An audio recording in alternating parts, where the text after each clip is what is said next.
Hello, my dear blessed ones. It's such a fun to come and communicate and share with you. That's how we all get our sukha, is putting and extending our hands out to others. You know, the old saying, if you give, you get. And so it's a good thing. Putting up a video, it's really addressed to Brian Clements, the Hippocrates, and to all those interested in the fruit sugars. One must understand that in our intellectual community, we have serious problems. Our academics are wild. I'll give an example. Let's say, I don't know how far back we go, but remember when it was considered the world was flat? And it was the scientific thought of the day, actually. And you got chastised or imprisoned if you disagreed with that. So in our scientific community, through the generations, we've built a certain, I don't know what you want to say, power struggle, or I don't know. We pay a lot for academically inclined people over those that use their brute strength. A ditch digger can make $15 an hour, and the supervisor telling him how to do it makes $30. So you see that all over the place here. The problem with academics is without the consciousness behind it, without the awareness behind it, it traps you into mind games, mind thinking. And so you become a mind writer. That's all you do is write on waves of thought. And then when it comes to common sense and greater awareness, you can't have it because you're lost in thought. You have to wake up from that. That's kind of what spirituality is. It's a waking up process from thinking.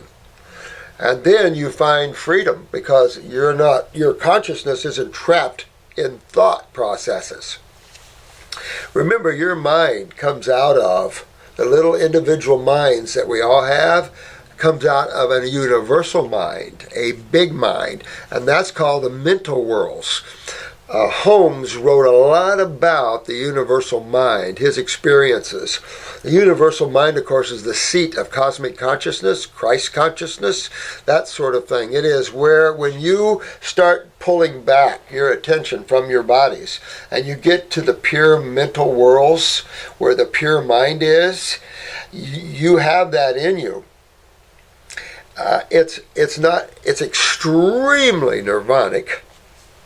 But it's where you begin to see the oneness of all things. That's where you begin to see the individual dualities starting to come together as one again. And if you're out there playing in the fields of dreams and you're playing in duality, it's hard to understand that all things come from the one. And everyone has all the chemistry and physics and everything that everything else does. Different arrangements. But it's so interesting when you pull back and you look at it that way, that our minds are just little pieces of a universal mind, and we can get to the universal mind and send thoughts all over the place. Because remember we talked about the Wright brothers flying their airplane at the same time, Jensen, whatever his name is, in Europe, flew his.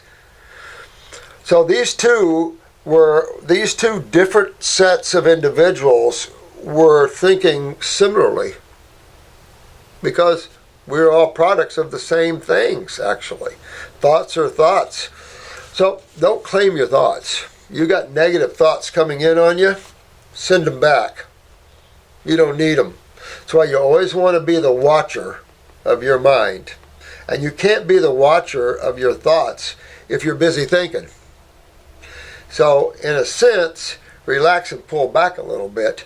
And even when you view these videos, just relax and soak it in.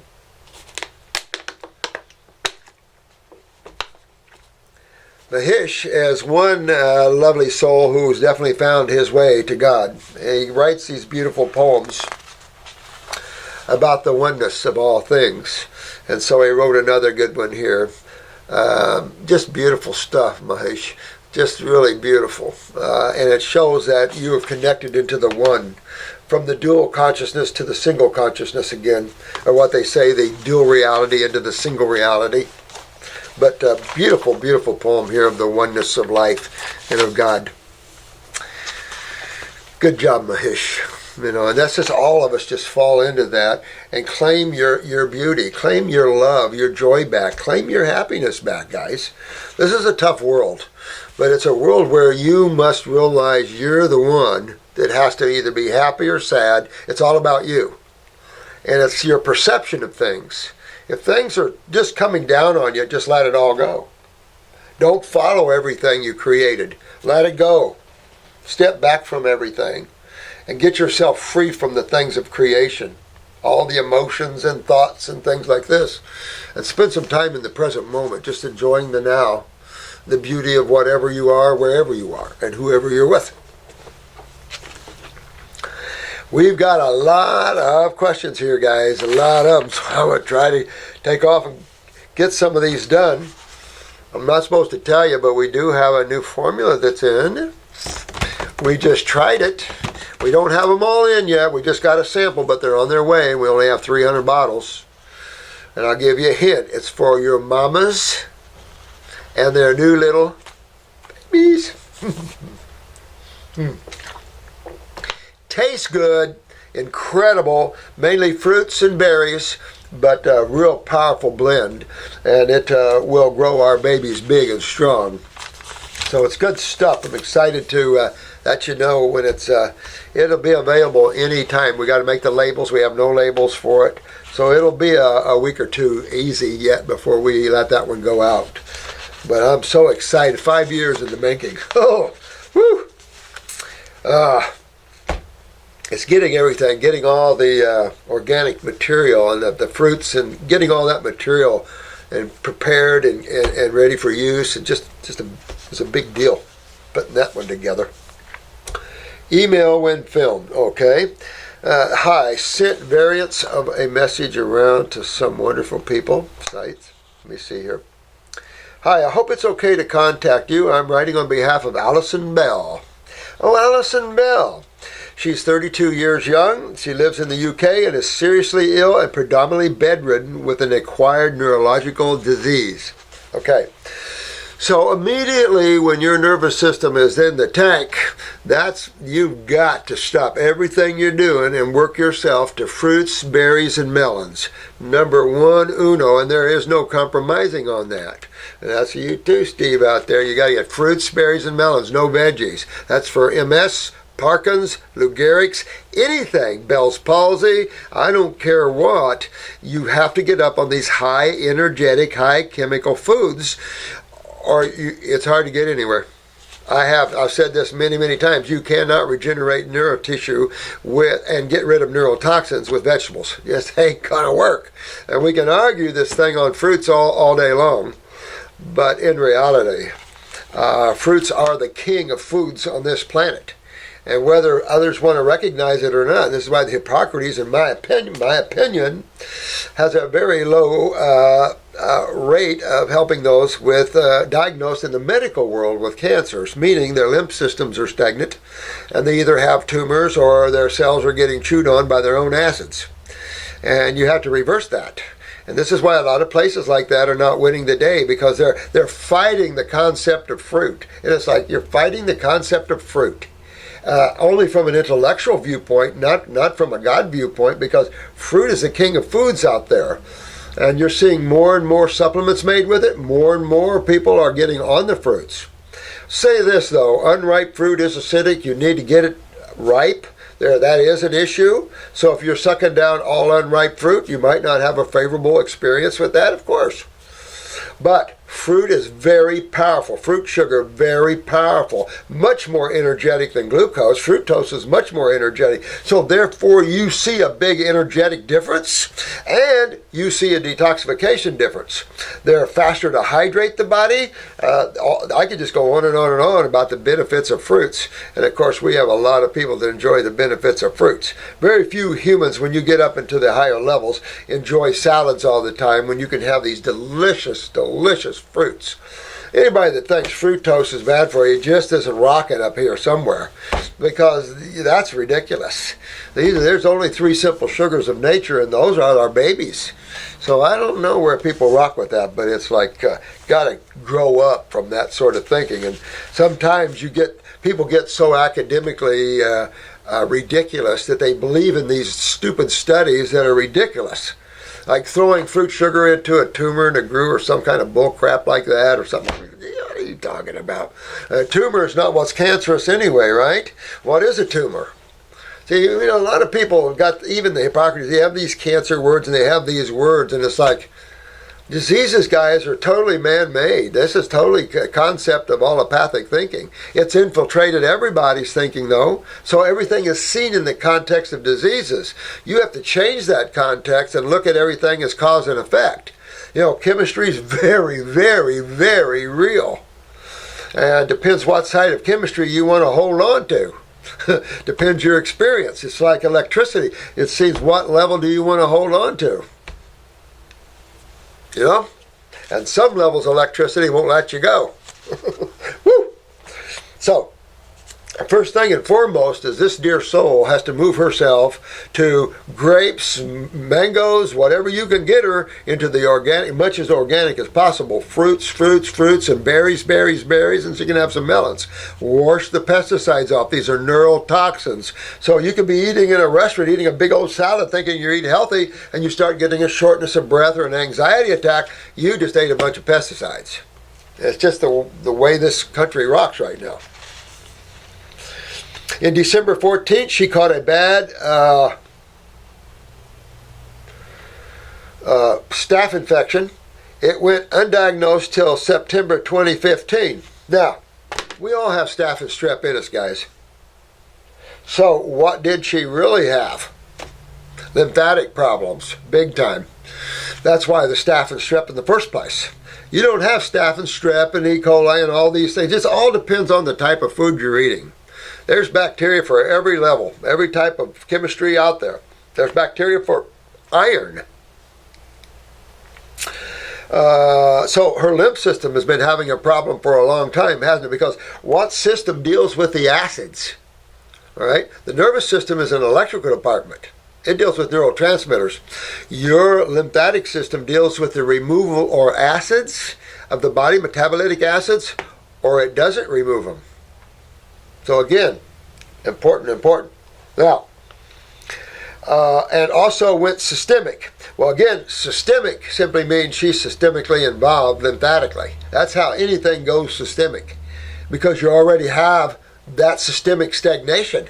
That's exactly why. Things don't spread as a rule in that way. You have, unless it goes through the blood.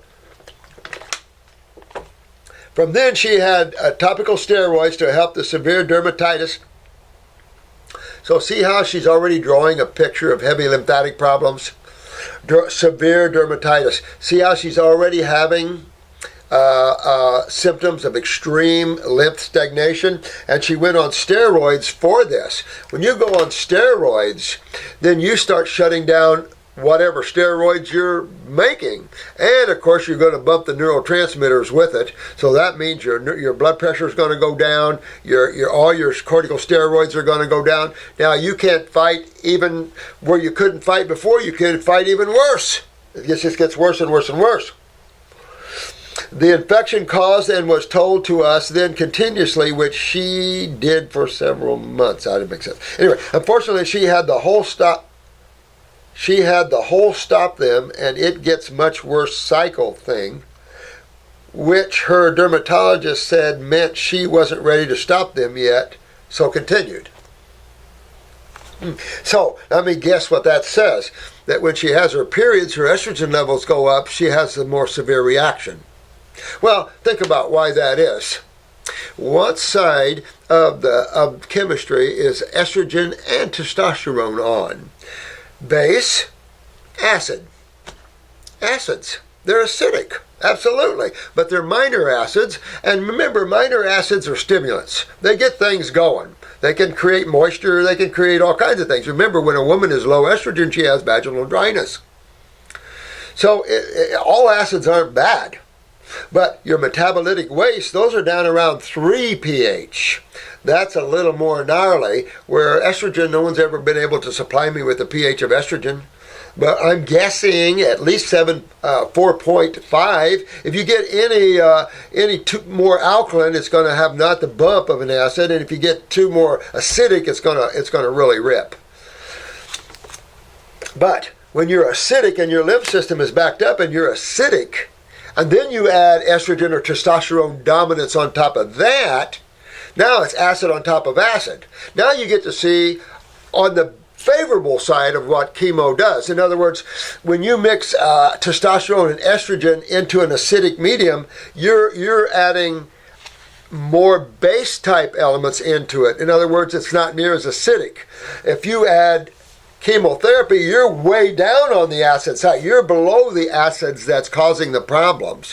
When estrogen, testosterone is above the acids that are causing the problems. See what I'm trying to explain? So chemo just flatly burns you out. Whatever's left, if you survive it, we did you a good trip. Did we really? So that sort of thing. Everything else she tried over the whole time eventually made her skin worse. She does nothing but try to treat what she and the dermatologist did not understand.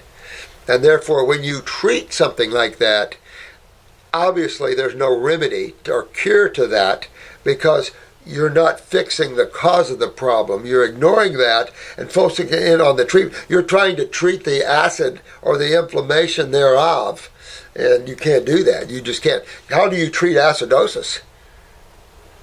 There's only one way. If you're going to treat it, there's only one way, right? And that's with the base side of chemistry. Medical doctors, the pharmaceutical companies need to come with a high alkaline chemotherapy. Some oncologists told me that they were working on that. So we'll see. That means they're quite aware that acids are destroying everybody. That's what that means. She tried everything. It seems simply having any cream, lotion, oil on her skin is just too much for it, regardless of the ingredients. And you know why? That's like having a full cup of tea or coffee or whatever and trying to put more in it. Her lymph system's already full. It's already stagnant. Because you're going to remember, when you put lotions on the body, you got two fluids that this can go into. Mostly the interstitial, which is the blood and lymph fluids. The only two fluids of the body except for H2O. Well, her lymph system is already full. So it can't handle it anymore. It makes it even look worse because she's full. And when your cup is full, you got to empty the cup. And the kidneys are the key here, guys. The kidneys and the adrenal glands, the whole key. But she's hurting her adrenal glands even more by taking the steroids. It's a cat chasing its tail. On, around, and around, and around, and here we go again. But at the same time, the patient's getting worse and worse and worse, and the lymph is biting her back more and more and more until now we start popping basals, squamouses, and things like that. So in her research, she found zero therapy. She's been doing it, and it's very clear that the condition before the steroid cream and after is completely different. All right? This has led her to wonder about steroid withdrawal symptom, and she found you. That's nice, and that is true. Steroid withdrawal symptoms, particularly when you already have weak adrenals, and you can't have a skin condition without having weak adrenals. It's impossible. Same thing with kidneys. You can't have a bad skin condition without having kidney and adrenal problems. There's just no way. Those are, and thyroid. Because if you can't get your basal temperatures up in the mid to upper 97s, how do you open up that skin channel? Because sweating is a key component to elimination of waste. Remember, you get gases and other escaping chemistry out of you. Firstly, she wants to send you hug love. I'll take a hug love. I like hug love, and I'll send one back to you. Absolutely. As well as gratitude for putting your story out there in order to help others. Thank you, sweetheart. She does the same with her neurological disease. All right, so let's fix you up. Let's get this done. All right, you've suffered long enough, it's obvious. Let's get this done. So to get it done, you're going to have to step up. And I'll have to tell you that you're probably going to see some more skin problems at first. Because when you start going on fruits, berries, and melons, they start opening up the doors. They start opening up kidney filtration. They start astringing and hydrating more than vegetables by far. So you've got two actions, astringe and hydration. Vegetables can hydrate you, green juices and stuff a little bit. Nothing like the water fruits and stuff. They're king of the hill in hydration. So, I mean, this is all. So you have to go that route, and you have to be on the fruits, berries, and melons for the neurological weakness. Don't call it a disease, because then you'll be trapped with that concept and think there's nothing you can do about it, because no one cures diseases out there because they don't exist. When you have a neurological weakness, you can fix that. You can rebuild tissue. That's the importance to understanding this level of thinking, is that you don't have to sit there and say, I'm done. No, nobody's done. No. So let's go after that. Going after the neurological will take care of the skin easy. That skin is your easier one. It's the neurological one that's your toughest one, because there's a lot of issues to deal with that. So we want to go after, of course, we want to go after the adrenal glands, because we're after more steroids, aren't we? We want more steroids, but we want kidney filtration.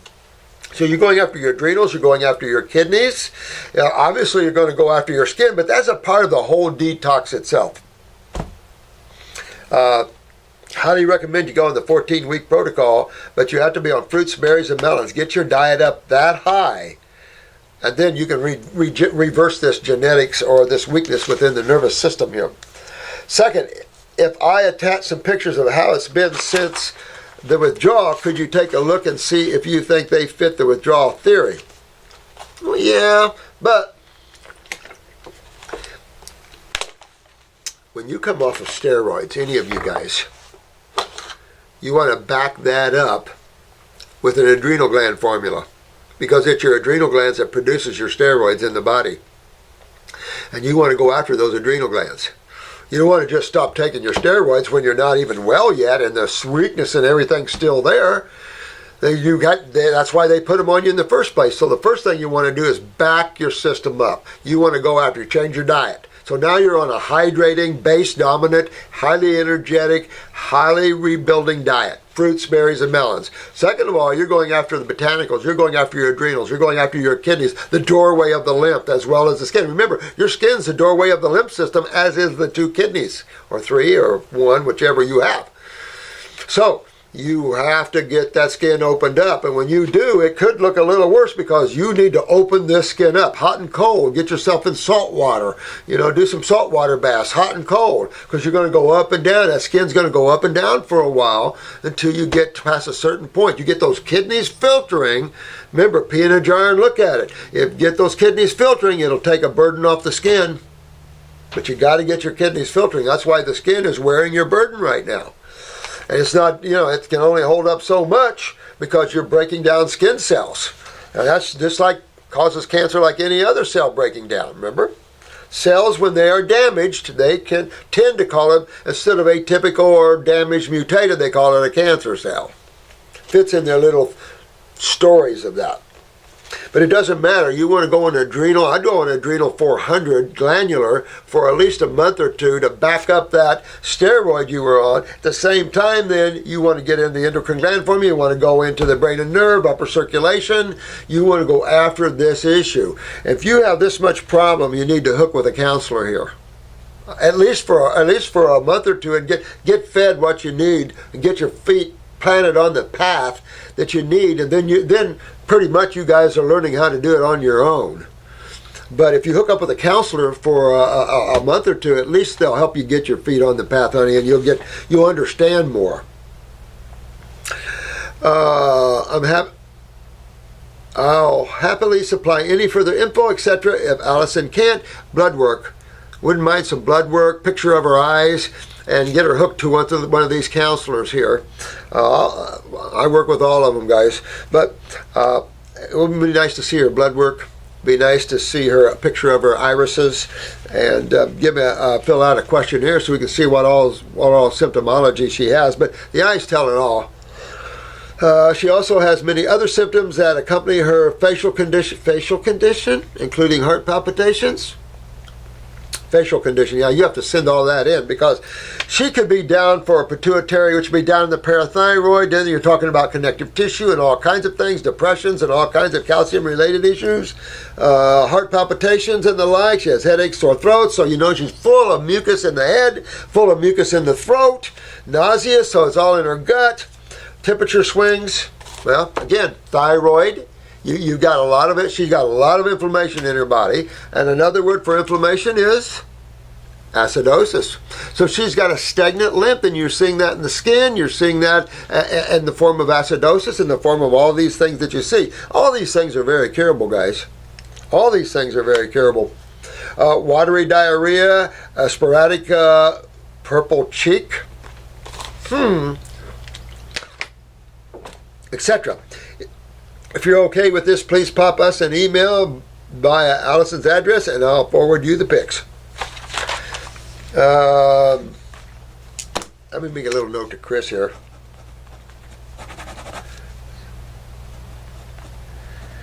I haven't given it back, and then we'll take off once we get this posted.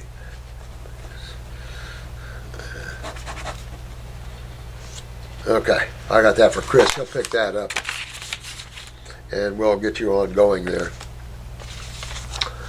Oh, okay. Who is this? Hi, Valerie. I sent Dr. Morse a question a few months ago, but it must have been misplaced. Yeah, I mean, it could be in this pile. Could be in this pile. It's getting down there. But then I just got this pile. So it could be in there. So keep trying, guys. If you don't get me, you keep trying. This is Thomas. Oh, hi, Thomas. I've had a plateau of pleural of health problems over the years, especially for a 22-year-old. But you know what, Thomas? It kind of fits in what I see too.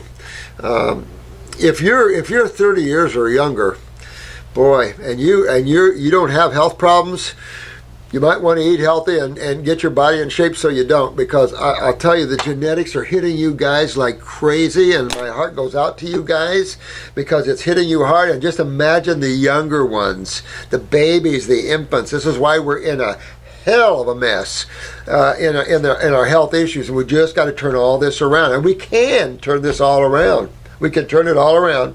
We have to be willing to change our consciousness. Can't be riding the same mental thoughts that are taking us down toward Hellville. You got to get on mental thoughts that take you to Wellville. I mean, it's all duality.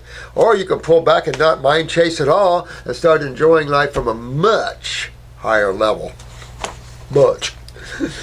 Now, this is Thomas has been suffering here. Oh, look at this. Most pressing at this time are depression and anxiety. So we have the twins. Depression, anxiety. The twins, because they're from two different locations, remember? Depression, parathyroid, calcium problems. All right? Now, here's the problem with this one, parathyroid. Is it a pituitary suppressing parathyroid? Don't get confused with this, because we only have one other gland to talk about. You've got three, even though there's four parathyroids. You've got basically three types of glands here. You've got thyroid, parathyroid, and pituitary. Well, you got a penile in there. I mean, it's all around this general area. But the pituitary controls these two and everybody else. So if these two are down, your thyroid and parathyroids are down. Are they down because they're just full of mucus? Are they down because the lymph is stagnant and you're getting polyps and inflammation? A lot of times that'll speed that up, and you'll see a little goiter, and you'll start to see hyperthyroidism, or it can go the other way, hypo. It'll always go hypo. You know, we talked about Mick, Fleetwood Mac's drummer. You know, growing up, these guys, I love these guys, but they were in the studio all the time, and Mick was a really wiry guy. Hyperthyroidism, if you look at him. Now it's hypo. It's bigger Mick. So it's just that sort of thing. Everything goes from stimulation down toward innervation, down to Hellville and death. You know, and that falls under the acid sky almost every single time. So let's look at this.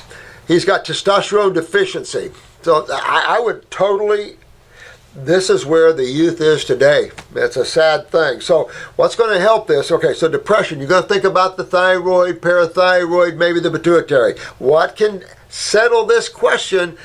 Maybe blood, but more than that, a picture of your eyes. Picture of your eyes, Thomas, will settle whether you have a pituitary influence on that or not. The blood work, correlating with the blood work, could, looking at TSH, could. Now, he has testosterone deficiency, and then the adrenal glands play a role in that, along with the prostate. Well, if you've got anxiety, then that tells me you have kidney as well, because that's the adrenals. Then you got kidney, and to have a kidney, then there goes the prostate or ovaries or uterus. Those are the first things to get. Women get ovarian cysts, uterine fibroids, endometriosis. Males get a hypertrophy of the prostate, the enlargement of the prostate, or testicles. Or cysts, and that same thing. So he has penile fracture, crushed T12 spine from powerlifting. Wow. So you're parathyroid, baby. And you are going to want to fix this. It's really important to fix the parathyroid. The question is, are we also bumping uglies? I guess that's, in my day, that meant something else, I guess. But you're bumping with the pituitary gland. We need to find that out, because that's important to how you give yourself a protocol. If you're going to give yourself a protocol with the pituitary, you would add a pituitary. I would add a pituitary herbal, and I would add a parathyroid glandular hooked with a bones formula, because you're going to want to do that. You're going to want to build your calcium. You're going to want to build your connective tissue and skeletal tissue, rebuild your vertebrae and everything else. That's on the anxiety side. That's the adrenal glands, the emotional anxiety side. That's actually tied to your stomach and breathing. Notice anxieties and how that is?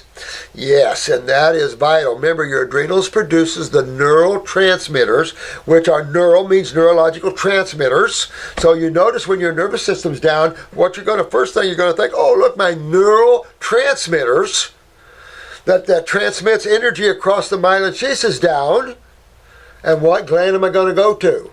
I'm going to go to the adrenal glands. And that's true in all neurological conditions, whether it's Parkinson's, MS, Lou Gehrig's, or any other neurological weakness you might have. It doesn't matter what name you stamp on that. Similar tissues or similar, you only have the same tissues in everybody. He also has breaking teeth. Well, back to the parathyroid and calcium utilization again. And of course, the more acidic you get with the adrenal, the anxiety side, the adrenals being down, and the more dehydrated you get, the more brittle you get. Because in that dehydration, remember, calcium isn't a cation unless it has been ionized. It is a base metal. So what happens is your body leaches that in an acid condition, because that's an antacid.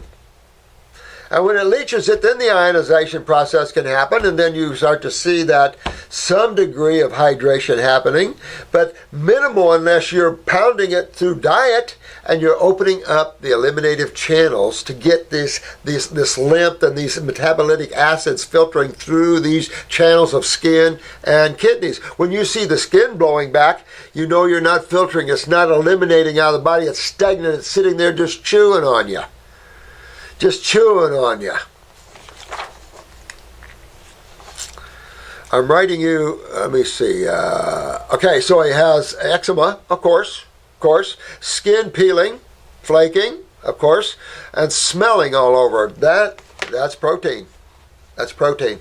When you can smell yourself, that's protein. And it just shows you, when something's offensive, even sulfurs. I know we got kind of a communication when I was doing a radio show with some people that like sulfurs, but I consider it a very pungent gas, pretty much saying, get away from me.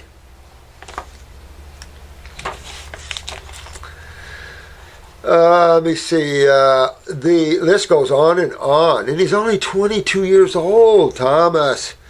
All right, you make, all I can say is, Tom, make life, make health your passion, because it's fun, you'll feel good, and you will climb in the awareness scale, and your life will just be more fun, more happy, no matter what happens. That's what you need. But fix these problems. You're only 22, and my God, before you have babies, my dear man, because you're going to pass these genetics on. And imagine, you're already suffering from quite a bit. Can you imagine what your offspring could step from? Oh, it's a nightmare of what's going on here. And no one's been paying any attention or thinking in these levels. They're chasing little disease pathways that don't exist. Holy moly. I'm writing you hoping you can tell me how to most aggressively attack my issues besides water and dry fasting due to my inability to cope emotionally while attempting to do so at this time. I bet. Well, you know, the one thing emotionally, life's sweet, so go to the fruits and the berries, man, because you're going to have to get up there. Because my guess is you might have even nerve rings in your eyes with this. That's going to be your myelin sheaths. So you want to head on with fruits, berries, and melons anyway. And if you guys, even if you only do them for 6 months, okay. 4 months, okay. Enough to get your problems done with. Get yourself done, and you'll be good. Yeah, honey. Go ahead. Excuse me, just 1 second. What's that say right there? Oh. From the light of God. The light, okay. The light of God, my friend. Thank you. Thank you, sweetheart. Here we see. I'm grape fasting every chance I get, and I love it. Perfect idea. Now, we call that fasting, but actually, you're eating incredible food. Grape is one of the most nutritious, the best food on the planet. I mean, everybody loves the grape at one level or another, from the wines to jellies to all kinds of things. Welch's grape jelly. But it's enough to say, good man, get yourself 100% raw at the very least. Okay, because there's a difference between all raw and 90-10. There's a big difference. When you're 100% raw, and you're raw, try this. Try a week. For you guys that have not done this, try a week of all raw. Nothing cooked, just salads, fruits, berries, melons. All raw, 1 week. Then go out and have yourself a meal of whatever you're used to eating that's cooked. And see how you feel. You tell me how you feel. You know, the proof's in the pudding, as they used to say where I come from. But you're doing good, man. I get, and I love it, but I want you to detoxify as rapidly as I can. Well, that's about as fast as you want to go. I know you want to go faster, but that's about as fast. Add the herbs for it. You want to, you know, at your age, you're going to have to belly up and buy some herbs and maybe a glandular to deal with this parathyroid and maybe even the pituitary adrenals. You really want to go after these because the glands are everything. Those are the rulers. And when they're down, everybody else is going to go down. And you're only 22 years old. So you want to get the glands back in shape. And the glands love consciousness. I mean, that's what turns everything on is awareness.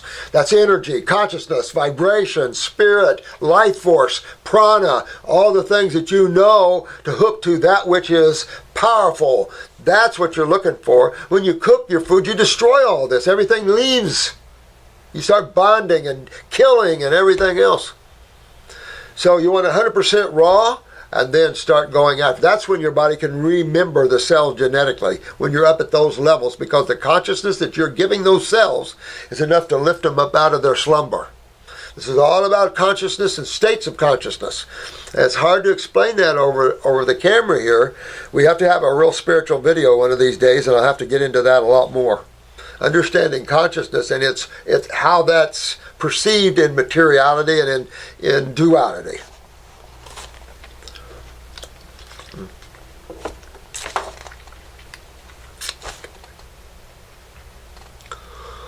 Let me see here. Oh, I've saved thousands of dollars for herbs and glandulars and have had some decent filtration for a few days after 4 months on all fruit. And 10 weeks of your herbs, adrenal and thyroid glandular. But sadly it stopped. It's now stopped for the most part. What would you suggest herb and glandular wise? Thank you, man. From Australia. Thomas from Australia. Well, if you've already been on those, and what I would do is I would go to the adrenal herbal and hitchhike it, because you're going to end up with low blood pressure. You know that. So you're going to hitchhike it with licorice. I would also do the pituitary and the endocrine gland, all three of those, and go for those about 2 months. At the same time, I'd pick up a parathyroid glandular, 50 milligrams parathyroid. I would do, since you're having this much trouble, 2-3 times a day is what I would be doing, and I'd hitchhike that with a Bones formula. Or the superfood blend, with something with high calcium in it. But synergistic calcium. Calcium is not by itself. Calcium is with all its family members. And our superfood blend number 2 is busted. It seems in calcium. So something like that, with that parathyroid glandular. Move to the herbal side for the rest of them. At the same time, 2 kidney formulas, 2 lymphatic for lymphatic for the capsule side, and a lymph node for the liquid side. And I would go down that road with kidneys and the lymph. I'd do a skin formula. That's your liver, gallbladder, herbs and stuff. I do the skin formula with that. If you need to do circulation, things like that. Get a picture of your eyes, Thomas, because that's where the story begins. And then you'll be able to see what you need to work on. If you've got nerve rings, you got to work on the brain and nerve formula. Might not be bad in the future to go brain and nerve and upper circ, get up in here and regenerate. Because if you got a pituitary sitting up there, you might want to feed it a little more blood with a high oxygen content in it, which is upper circulation, and go after yourself in that way, my man. Need any more help, guys, call in. You know, we got some good staff that'll help you there. This is Mike. Hi, Mike. I noticed a few parasite and candida formulas use diatomaceous earth. I know. They claim it won't hurt human tissue, but will tear parasitic bodies apart. What are your thoughts? Just that. You know, scary. You know, we have a mucosa that's protective and everything, but we don't need to do that. We don't need to use diatomaceous earth. We have so many great things for the gut tissue. Why would we even have to go there? You know, it isn't worth it, because this is, you know, I've had 45 years in this field, and I've seen things come and go a lot through my years, and I've seen things come that seem to be the cat's meow that cause a lot of people some serious, serious problems, and then they disappear. I remember even something as simple as predigested protein. Liquid predigested protein. Oh, I sold the crap out of that in my health food stores. 7 deaths in New York City in the first 2 months of it alone. Sick. But, you know, when you don't know and you're unaware, and that's why the other part of this is spirituality. It's awareness. We have to open up our awareness. We have to become awake.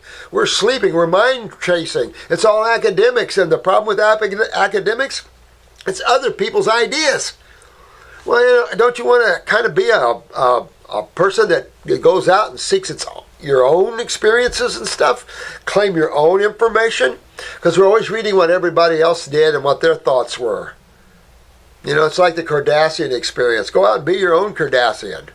You know, you be the woman warrior yourselves instead of the Cardassians. You're sitting there and watching the Cardassians doing their rich thing. You know what I'm saying? You each are beautiful souls, and you each have your own journeys to go on. You know, in a way, we each have our own soap operas. All right, and the second part of this is with hydroponics and aeroponics. I am curious if you have any ideas on how the plants get their carbon to build their structures. Air. There is no carbon in mineral water. Any ideas what is happening here?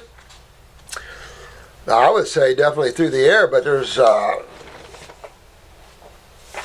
you can get carbon. Let me put some attention on that. That's a good question. Let me put some attention on that as well. Because out of the ground you've got, well, yeah, it's a good question. Yeah, I'll have to think that one out myself. But how about ocean ponics? We've got ocean ponics down here. And, of course, you hang from the air. But you're talking about normal plants even. But you remember you got photosynthesis. You got all kinds of things that way. So you've got a lot of ways to pull in carbon that way. Photosynthesis probably pull in carbon for sure. You know, to think about it, and probably many other ways. But, yeah, I tried the ocean ponics. That's pretty good. Aeroponics, I never heard of aeroponics. That must be a new one out there too, huh? Well, thanks, Mike, for that. Well, I'll look that up myself and see what that is.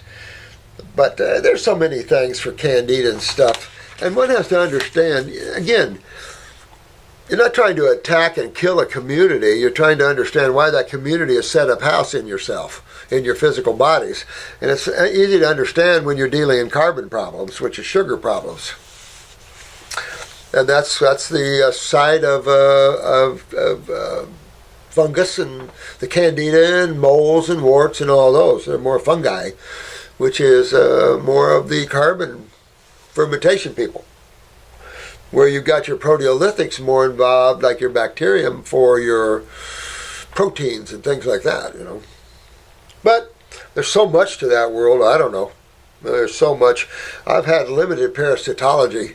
I hear parasitology departments are opening back up again, which is good, because there's a lot of gnarlies out there in this world. But you got to remember, culturing medium. The medium we're producing in our body is a sewage medium. Most people's lymph systems are a mess, meaning that the sewage from your cells are backing up. And of course, where there's sewage, there's microbes. It's a natural phenomena, just like your septic tank. You want them back there, baby. But if you consider them the problem and you go after them with antibiotics, then your problem is never solved. Notice antibiotics doesn't cure anything. And then it just then if it does, it's just suppressing, and then you have it worse the next time, and then worse the next time, and everything is worse and worse and worse because you've never allowed anything to be eliminated out of the body. You keep trying to kill and treat things in the body. Ugh. Well, that's another one. Killing the bacteria and stuff in the lymph system isn't good, because then if the lymph system's stagnant, you've got that to deal with. I mean, it's just all kinds of things one has to deal with thinking about that. This is Rajy. Thank you for reading this. I have a question about supplements. I have what I believe to be a case of intestinal permeability, among other things. Well, I've talked about this before. If you do have any, and the biggest thing is the leaky gut. The problem with that kind of concept, if you have any true leaky gut, that's a death, and that's a serious thing. Remember, I told you I had a case where I had an appointment with this gentleman, and I could smell him. I could smell him over where I'm sitting and where he was sitting, and I'm going, I smell stool. He says, I don't feel good in my belly here. And I called up a surgeon friend of mine. I said, I smell stool, and this guy's having pain in his belly. And he said, get him over here now. So we did. We rushed him over there. No ambulance. We rushed him over there. He rushed him right into surgery. Guy's alive and well, but still, that is a problem. Absorption is, and malabsorption is really the issue that we're having here. But it's true, we've got some serious GI tract problems. Oh my God. When you really take a look at this and you go how far back that our field has been preaching this, hundreds of years, you can see what shape we're in now. Horrible shape. I think VE Irons has had their formulas out for 50 years at the very least, if not 75. They're probably more like 75-year-old company. Incredible.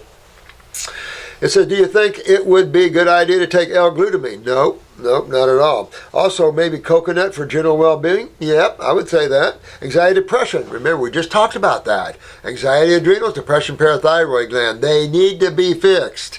Because this is just a symptom of a much deeper issue that can exist. Remember, depression is telling you that you're not metabolizing calcium. And when that doesn't happen, a genre of problems start to happen, from nerve impulse problems to structural problems, connective tissue, skeletal. You can go on and on and on. Were the first things I noticed. I now also have undigested foods, even melons. All right, so what tissues, what organ digests your carbohydrates? Pancreas. So I'll be going after the pancreas. So what I do is put myself on the pancreatic formula, which is a capsule formula, 2-3 times a day for about a month or two. At the same time, remember, that's just a branch off the tree of the gut, so I'm going after the GI tract too. You can't keep the feeder to the pancreas ill health. You have to go after that too.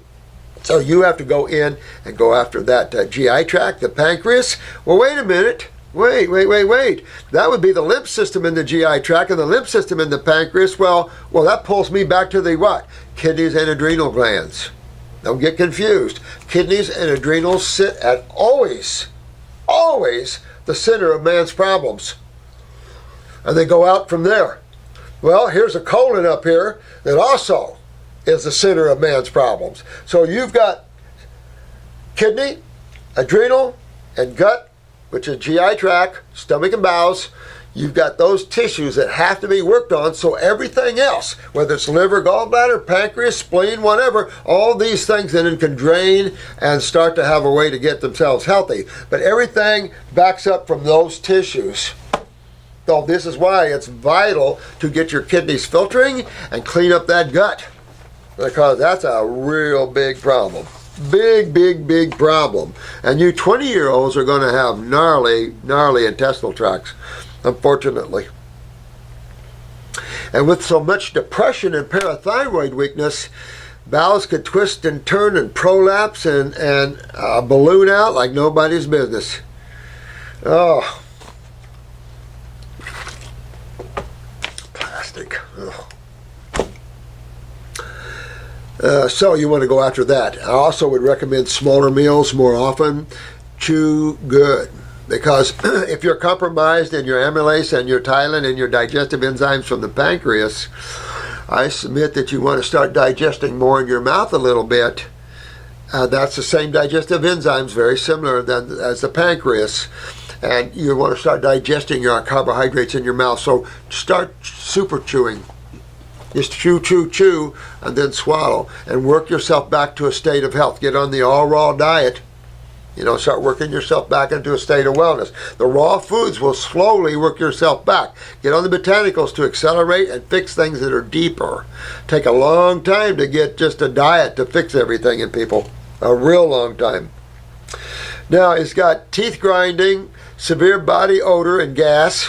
Ooh. So your lymph sewer system's backed up, your proteins are backed up, you're getting putrefaction in your body, you can smell it, there's nothing good comes of that. You could have sulfur backed up in the guts where you're getting the gas, or your pancreas is down and you're not digesting your foods and therefore you're getting fermentation and of course putrefaction if you're doing the proteins, because you need the trypsin and chymotrypsin to help with the polypeptides to get us even to the aminos. So if the bile or the pancreatic duct is in bad shape like the pancreas, then you might not be breaking down proteins down to the aminos, and you could be stuck in the polypeptide or peptide stages, and that would be putrefactive.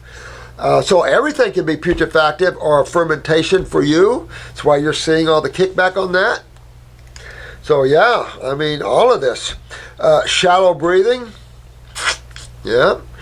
Well, you want to take a look at that. You might look at the thyroid for that. Look at that from a rate of metabolism. You want to look at the adrenals. What's your blood pressure? Is it below 120? That's low. That's low neurotransmitters. That can make for shallow breathing. Hard to take a deep breath.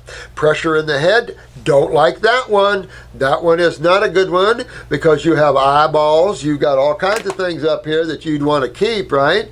So pressure in the head, no. That will lead you to Hellville big time. No pressure in the head for us, is there? You want to drain. Well, the head's sitting on top of what? The GI tract. So again, you're back to cleaning up the bowels. Get those sinuses to drain. Hydration. You could do some neti stuff in hydration. You could do some ear candling. Hot and cold, work on the neurolymphatic points down the back. Sharp abdominal pain. See, are you talking, could it be in the colon or small bowels? You want to look at that because that's where your small bowel and colon is, in the abdominal area cavities. So you want to take a look at that. That would kind of go along with everything else here. My doc can't find jack except inflammation. Well, you be your own doc, because most of them can't find anything. Get a picture of your eyes, my friend. Got to have a picture of your eyes because you really want to see what's going on with all of this. That's one little secret we have. The other little secret is that inflammation is acidosis, and acidosis comes out of the lymph system, and the lymph system is controlled by the kidneys and adrenals.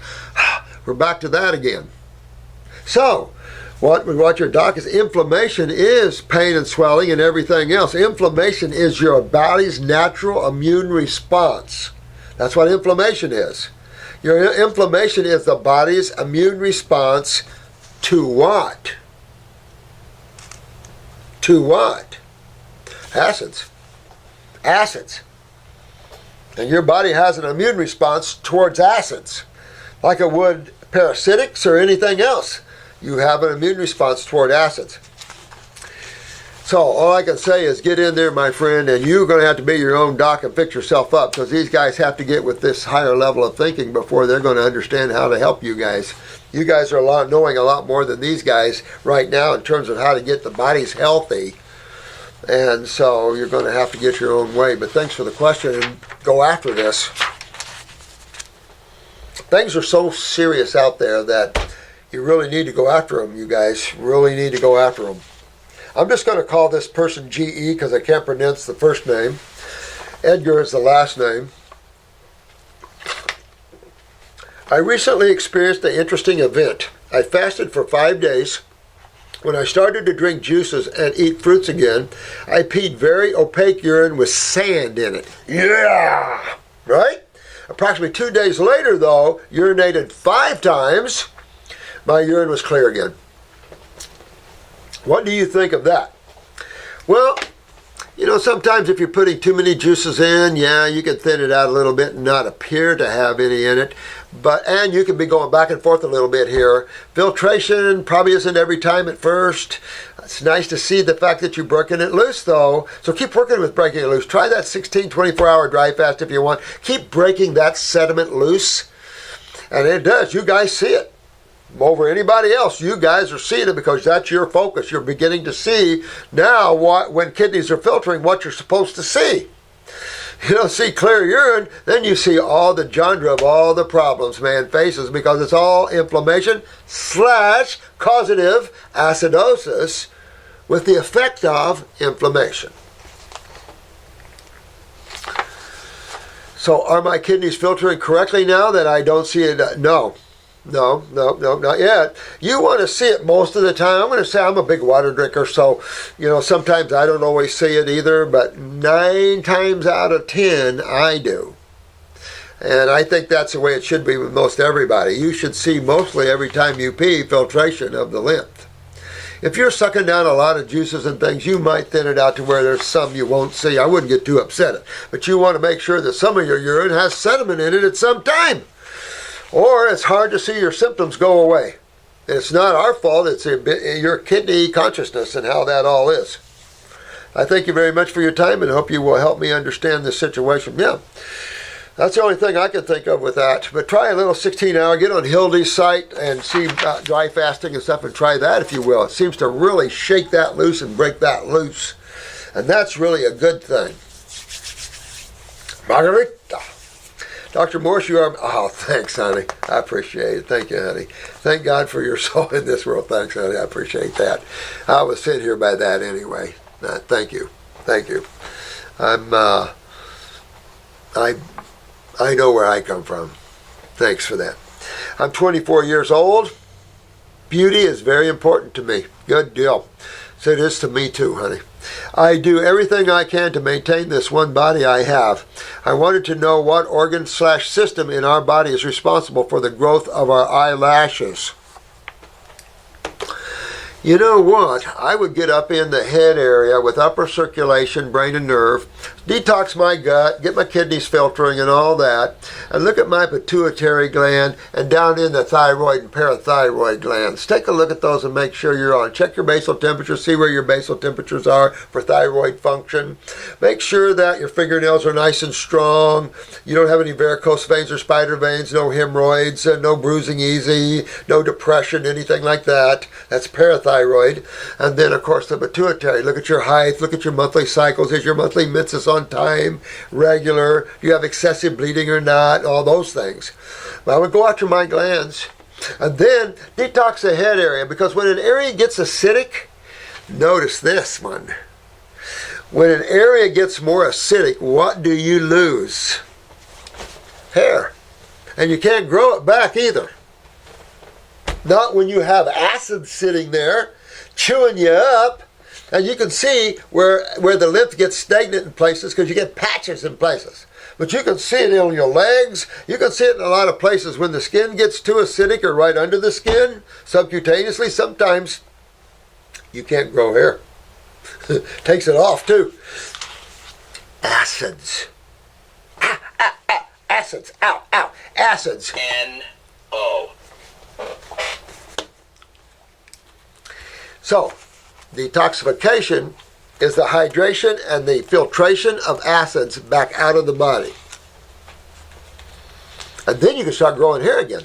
Absolutely. But you want to fix this problem for what it means. And if it is a buildup of acidosis, that's in the face and the head area. So you don't want to go there because that'll redden the skin and then change the skin texture and all of that kind of stuff. Remember, acids harden, make stiff.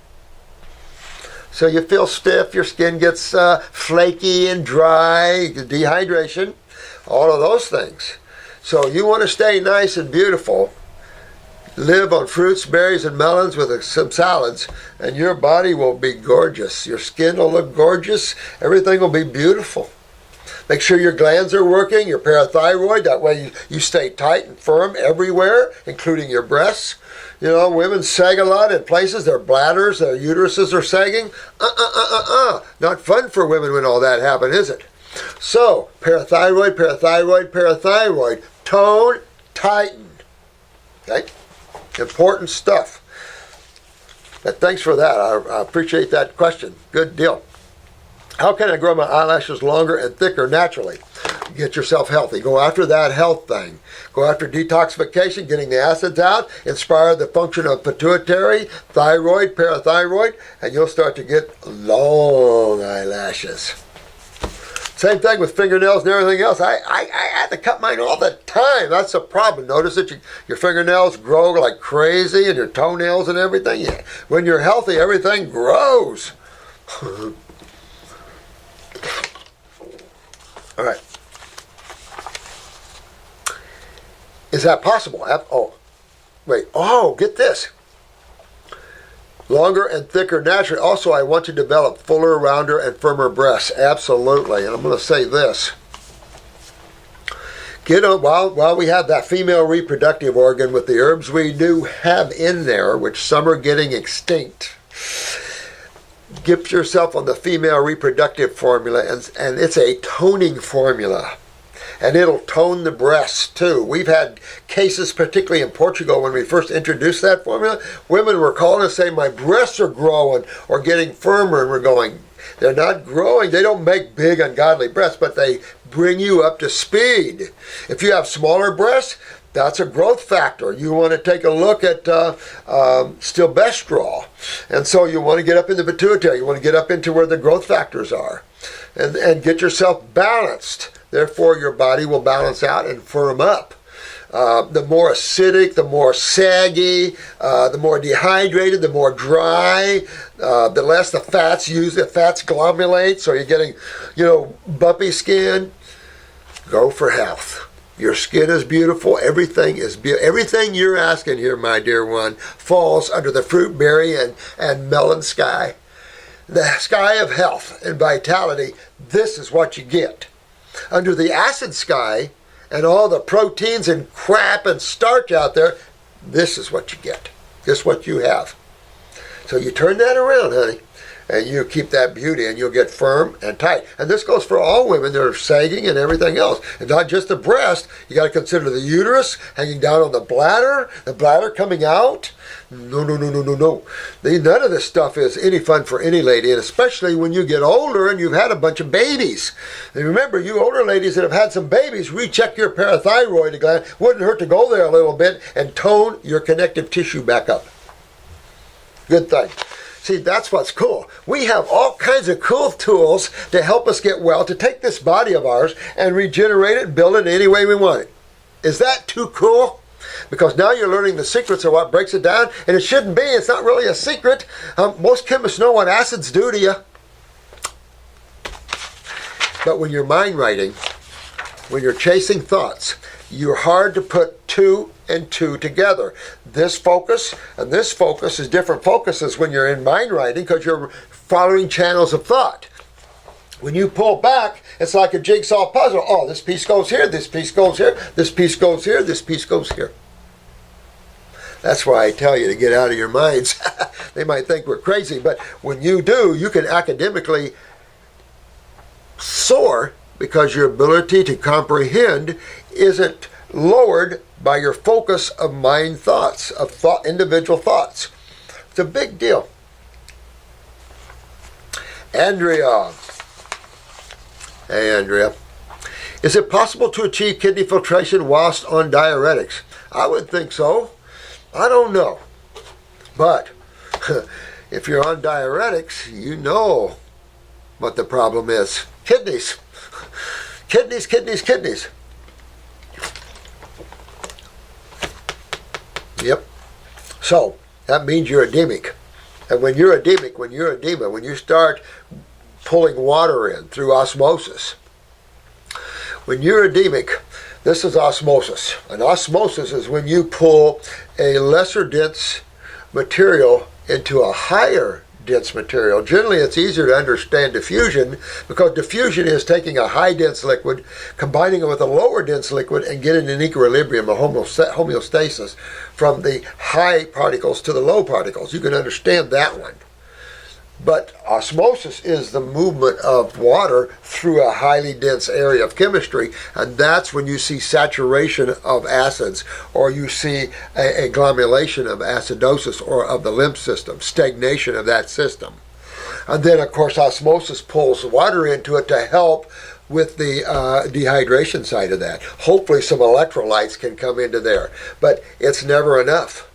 It's never enough because the diets continue to be acidic. So the body can't get on top of this. And it gets more water until you get congestive heart failure, pulmonary edema, until the things take you out. You drown. And you basically can drown. Bad news. Remember that lady I told you? She was a young girl. She gained up to 5 to 10 pounds just taking a morning shower. When you can take a shower and gain 5 pounds, you're so dehydrated, it's not even funny. And the problem with that is death follows dehydration. So, I wouldn't go from diuretics. I would shift away from Coumadin and some of these other things. Not Coumadin, where I want to go, Lasix.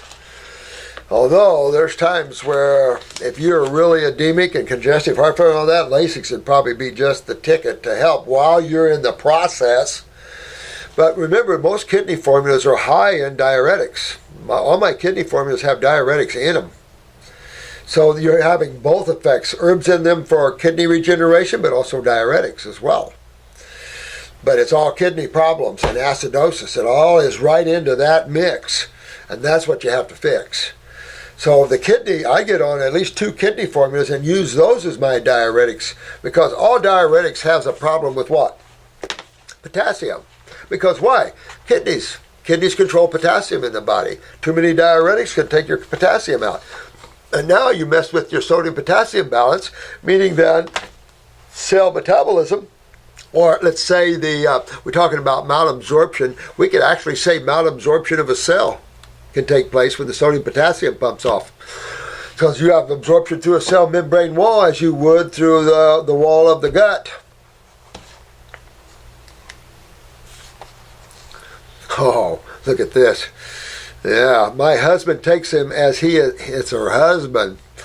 My husband takes him as he is having problems with fluid building up around his pleural cavity, right side. So what kidney is he having problems with? Right kidney. Yeah, you're going to want to handle this one because this could take your husband out, honey. So Andrea, you want to get your husband on these programs, get him on the kidney formulas, on the adrenals, start getting those kidneys opened up, and it'll pull that edema right out. But it's going to pull it along with the lymph. You're going to start hydrating. It's only trying to attempt to hydrate him. But in the attempt to hydrate him, it can drown him. They drained 7 liters of fluid out of him last year and were talking of a liver transplant. You can see now, can't you guys, understanding truth, where this whole medical consciousness has gone wrong and where we have serious problems with that level of thinking in terms of the well-being of the Homo sapien. Because you don't have to take the liver out, you simply fix it. And the liver's on the right side where the kidney is having trouble on his right side. I'm just saying, this is a serious problem. Your husband's fighting here and he has to deal with this. Underlying problem of liver cirrhosis. fixable, fixable, fixable. What's causing it? Same thing's causing the edema in the lungs and everywhere else. Acidosis, the lymph system, that's got cirrhosis of the liver, but cirrhosis of the liver can be reversed easy. I mean, that's their name for cirrhosis, but any liver complaint or problem, whether it's all the way up into their worlds of cirrhosis or cancer or whatever, all can be regenerated. Done it for years. And the liver's a good organ to regenerate. So, but you've got to go after his lymphatic system. Or but that also means gut tissue and everything else that you have to go after. Matter of fact, we're kind of going along similar lines on all these questions here, and it seems like we're after kidneys, adrenals, gut tissue. Same thing with your man here, my lady. He has been taking your kidney formulas for a while now with an adrenal and liver gallbladder. All right, there you go. He's been vegetarian for most of his life, but does like cheese, etc. No. I don't care what he likes. Can't eat it if you're dead. So he's got to do the diet. It's enough to do the herbs, but you got to do the diet with the herbs. I mixed them both together. I love them both together. So he's got to go up there and get on a fruit, berry, and melon diet only. And I wouldn't juice any juices. I'd have him just eat it. He's holding too much water. Anonymous. Holy.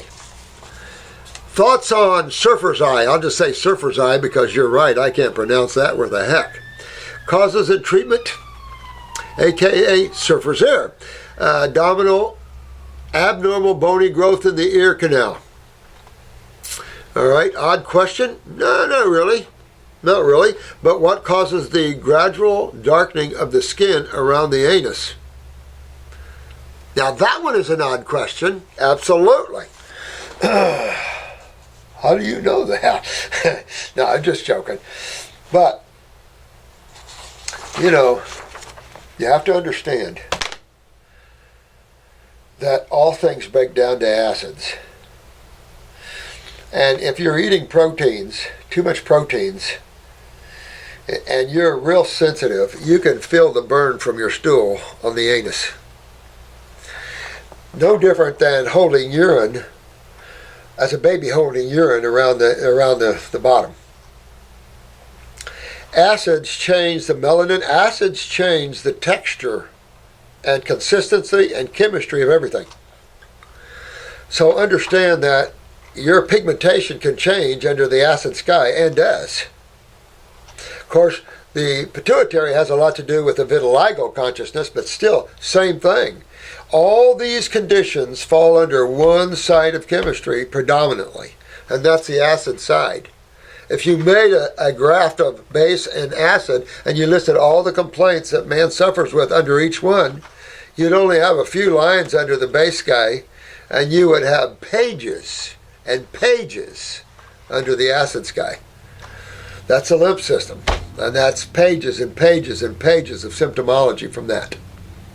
And that includes the color, texture, and nature of skin, to everything you can dream, from the growth or not growth of hair, to everything like that.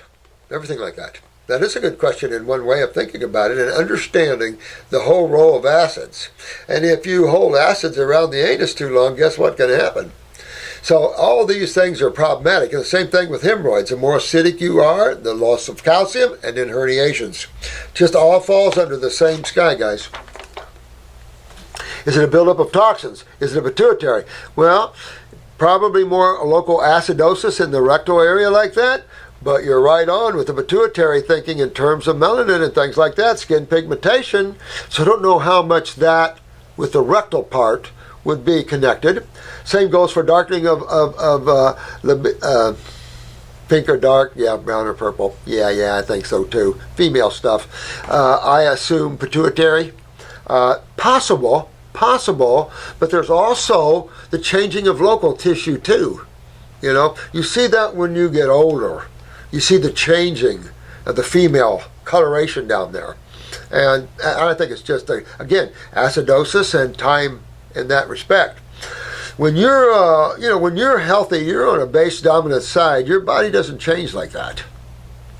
Acids just seem to olden, dehydrate, change color, stiffen, tighten, all those things. Absolutely. And extremely dark around the vaginal opening. Yeah, same thing. Yep. Eyes show pituitary. Oh, yeah, then, yeah. You might be right on with that, dear one. Absolutely. Yeah, eyes show pituitary and, radius solaris. So, you've got to go after with the radius solaris. Those are those little dark lines that go up, radiating from the stomach or bowel area in the eye. Good catch on that, by the way. You want to go after that gut tissue to stop that. And they also show you, that's what's the beauty about iridology. It shows you the symbiotic relationship of the gut tissue, since that is the embryonic trunk, basically, and how that's related there to local tissue. Absolutely. Good take on yourself there, dear one. Pituitary, work on that. So I do a pituitary, I would do a glandular probably, I would do a pituitary. That, if it's a pituitary big time, it'll mess with your monthly cycles. So when you're a woman, you have monthly cycles that are off. Or too big a breast or too small a breast. All these things are controlled by pituitaries and adrenals.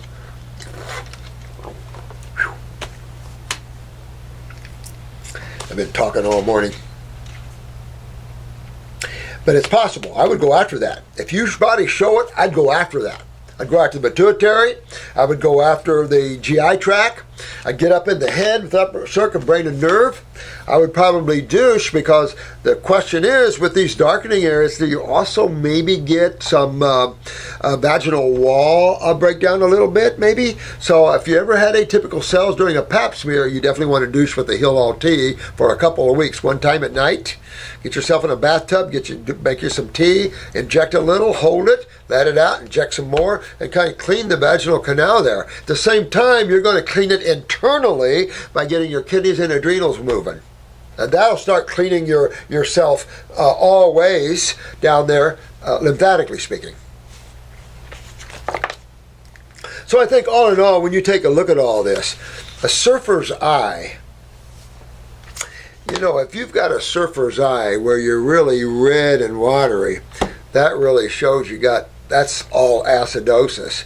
And of course, when the blood vessels in the sclera start peeking up their little heads, you're inflamed, you're acidic all over, especially in those areas, because you can map out those little blood vessels in the sclera to related tissue, organs and glands again. So it's all cool stuff. This is definitely some odd question that you're asking me about the colorization of that, but it is true, and it's been on my mind too. Everybody has seen that has any relationships and stuff.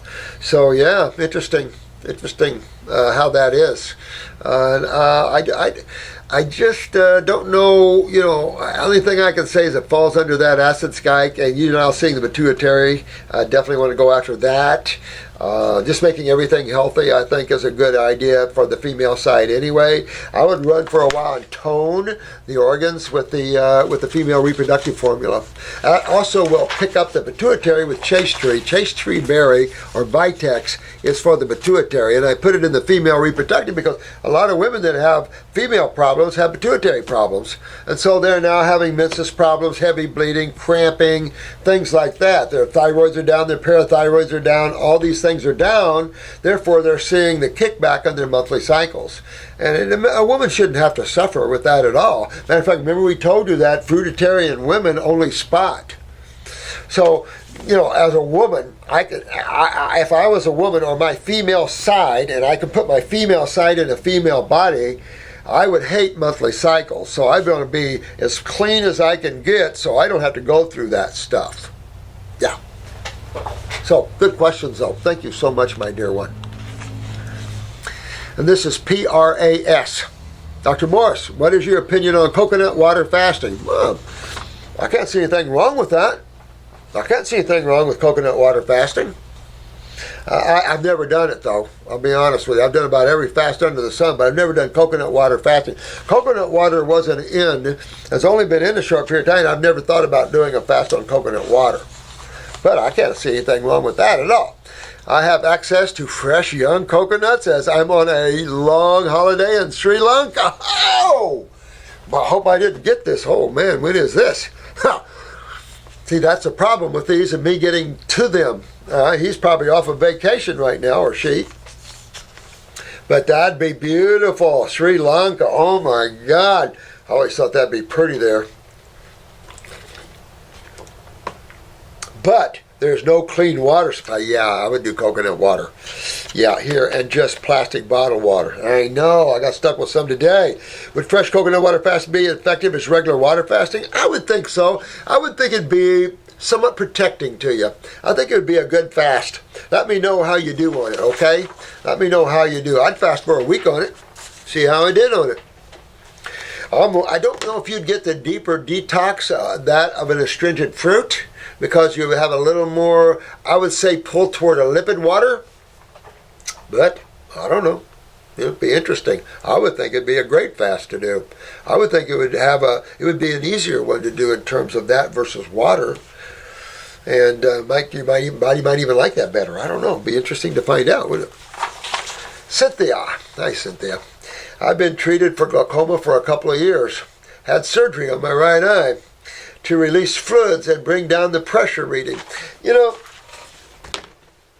when I think about, and I mean, I hate to go there, but it's in our face everywhere we turn, is the medical community. And not that it's a bad community, but it is a bad community. It's got its goods, but by far, it's got to change. You can't keep going down this same road, or there won't be any humans left. The only ones left will be the natural people. And it's just, you know, I can't keep going down this road. First of all, when you have a pressure, we just punch a hole in your eye. Or we get pressure in the ears, we punch a hole in the ear. Or when your thyroid is got a goiter on it or something, or a nodule, we just cut part of it off. If your thyroid is hyperactive, we'll just cut it off until we cut off enough to where it's giving us just the right amount of. I mean, when you think about these things in context of consciousness, it becomes pretty bizarre. I'll just leave it that way. Pretty bizarre, Cynthia. So, you don't want to be hurting your eyes for pressure that is of the lymph system. Glaucoma is a lymphatic pressure. This isn't a blood pressure. This is a lymph pressure. A much worse pressure, because it's an acid pressure. Therefore, MACD, wrinkled retinas, all kinds of crap can take place in the eye itself. Not just the pressure, but it's an acid pressure. So, no. Candle your ears, 3 or 4 candles per ear. Cold, hot and cold to the cerebellum. Work on the neurolymphatic points. Get your gut cleaned up. Get the kidneys filtering. And get this glaucoma out of you. This is lymphatic pressure, and it's in the head and brain. No. This whole idea of, oh my God, these guys, I don't know what to say, without being unpolite, because it's ridiculous. They're going to hurt your eyes here when you can fix this real easy, okay? To release fluid, bring down the pressure, putting drops in ball. I get that. I have recently been diagnosed with hyperparathyroid. I like that. If I had to want a hyper anything, it'd be one a hyperparathyroid. And told that surgery is the only. Surgery is the only solution. We're going to cut those babies out. Well, you got 4 of them, so they can cut out 3 and give you 1. So, you're right here, honey. You're right here. And this here is sitting right down on this GI tract. So you got to get the GI tract and kidneys worked so you can drain this. And it'll take care of your parathyroid, it'll take care of the glaucoma, it'll take care of all those things, sweetheart. And you don't remove that which is vital. You remove the parathyroid and you're going to end up with a wicked case of depression, skeletal problems, connective tissue problems, neurological problems, blah, blah, blah, blah, blah, blah, blah. Of course, you can take calcium supplements. The problem with that is you need that hormone. And they never give you the hormone back. Not good. Don't fall for that crap. You fix this. You have the power to fix this easy. You have the knowledge right here. You've got the RD people. You got YouTube site. You got the fruits, berries, and melon site. You've got you got all these sites. MoveOn.org. moveyourlymph.org, isn't it, or .com? That's the big site we all go to. Have them help you with that, because this is important that you get help here. I'm not going for that. Good. What do you recommend and suggest? Just that. You take off on a detox, go after your kidneys, adrenals, your GI tract, start getting everything down here cleaned up and this drained.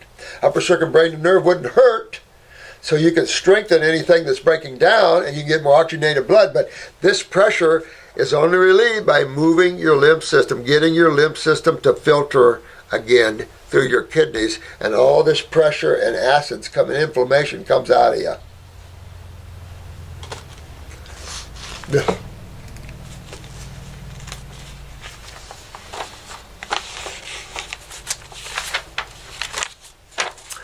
What are your thoughts on the ketogenic diet, high-fat diet? Let me grab me some water. Give me 2 seconds.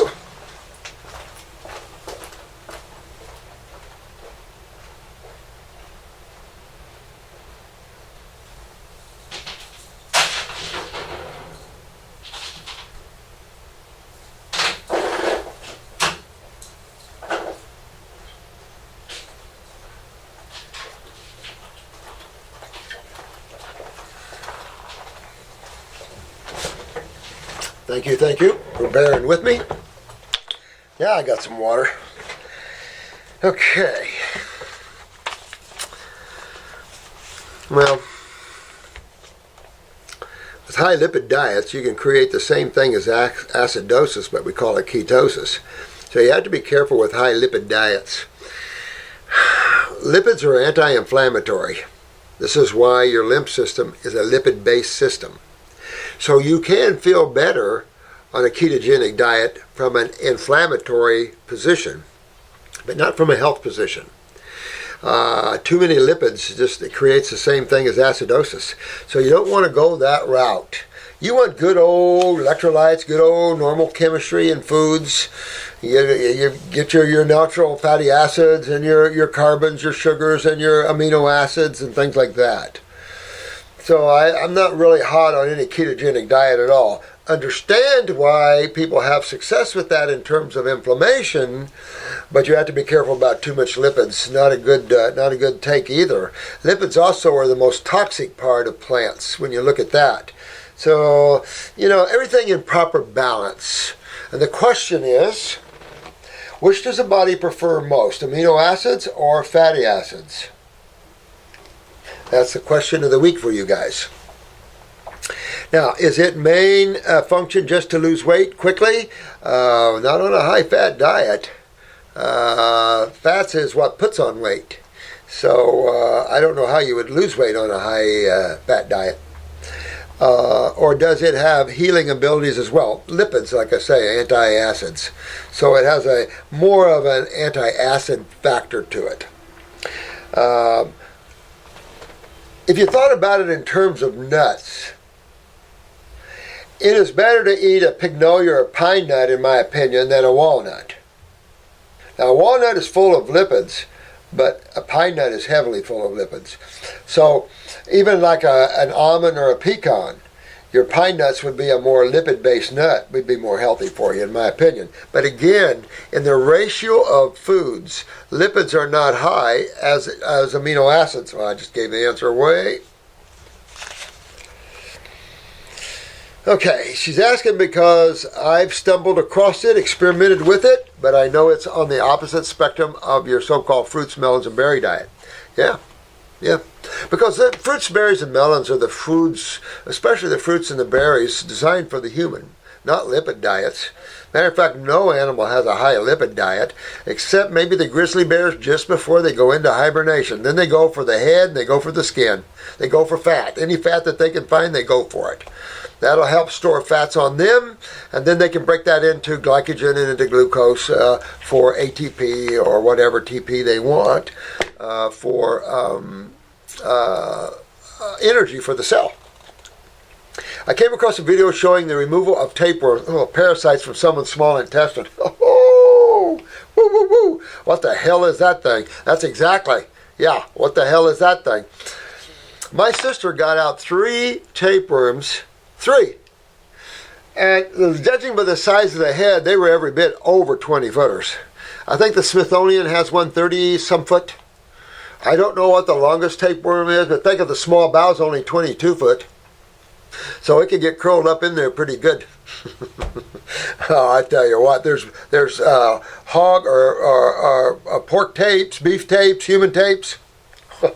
They're gnarly too. They're gnarly, boy. So is the head of a roundworm.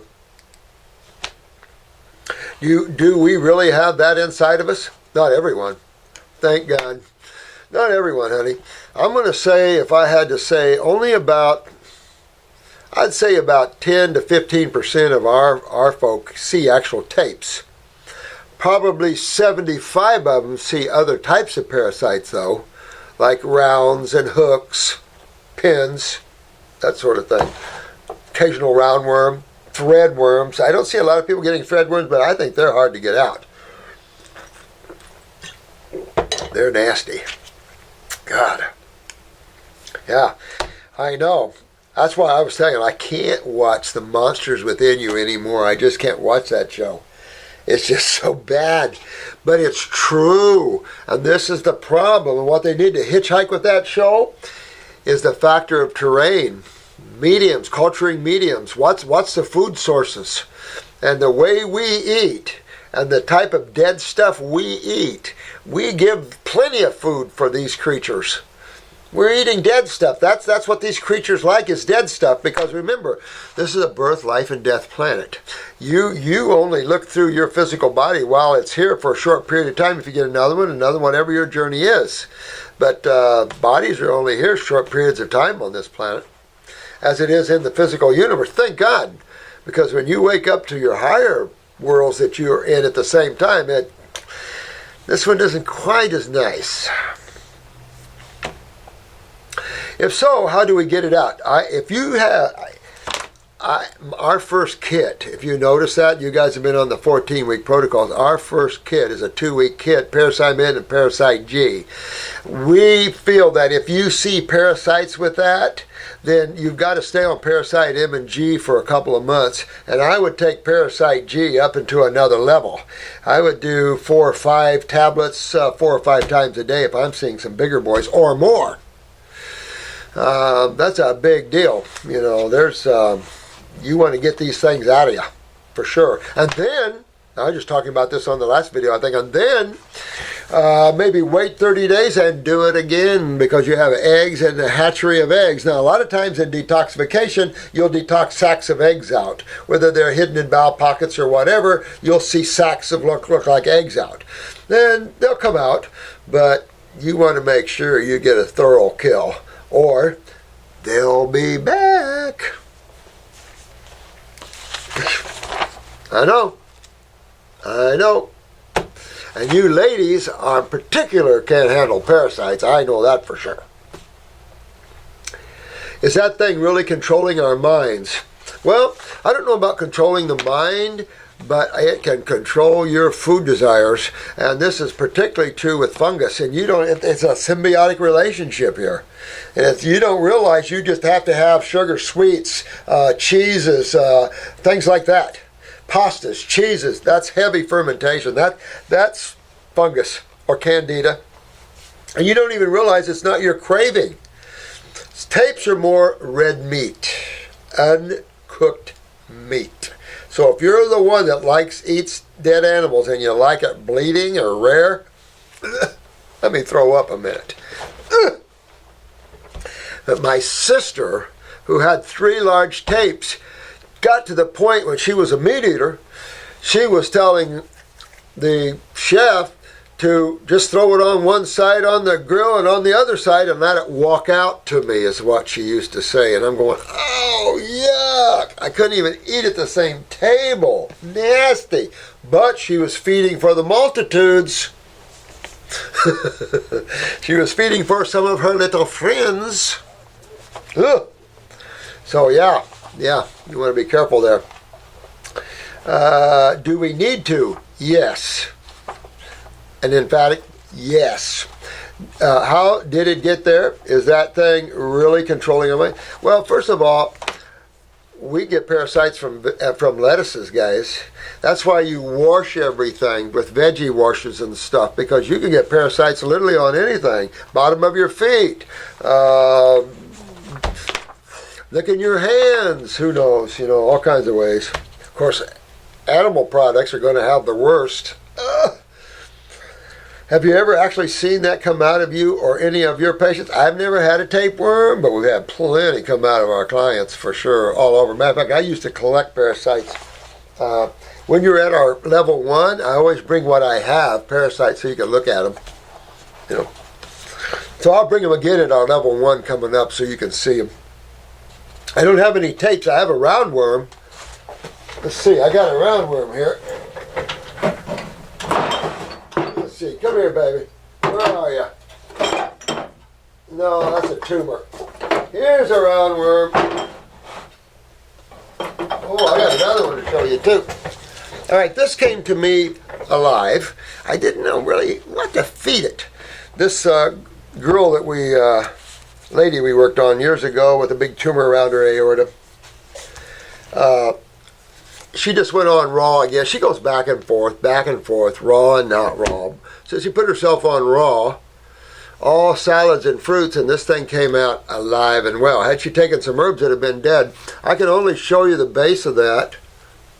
See that big thing in there? Yeah. And see if you can check this little baby out. This looks like a wasp with fur. This got legs on it and everything. We get a lot of them out here. I don't know if you can see this little thing in here. Yeah. Yeah. Well.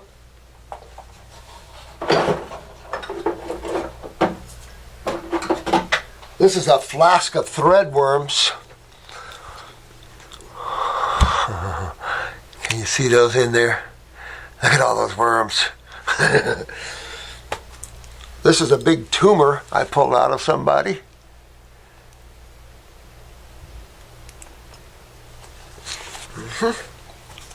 Good stuff. I'm hungry. Where's lunch? Yuck. Oh well. When you're a healer, you can't get upset at these things. This is life on a planet like this, where you have birth, life, and death. And as things die, things come chew on you. I mean, come on. That's the way it is.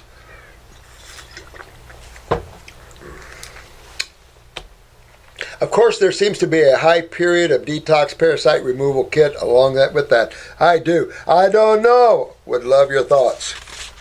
You got it. Thanks, sweetheart, for the questions. My God, I have so many. I can't even keep up with you guys. Holy moly. And I got to stop this in a little bit. This is okay. Let me see this one. All right, this is kind of a long one here, but to see, you and I met around the end of January when my friends Terry, Kate,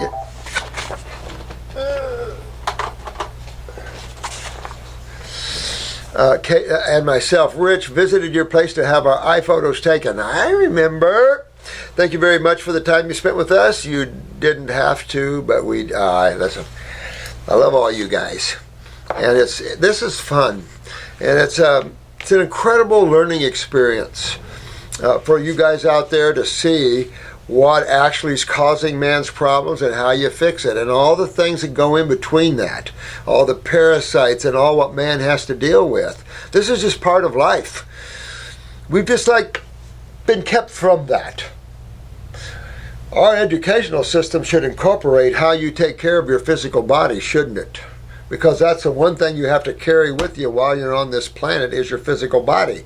You should learn how to take care of it. But you can't learn how to take care of it if you're going to places that people don't know how to take care of it. And that's the problem. You have a lot of opinions, but when you get down to the actual working of these opinions, not many works. What really works is what you're doing right now with us. You see that all over the place.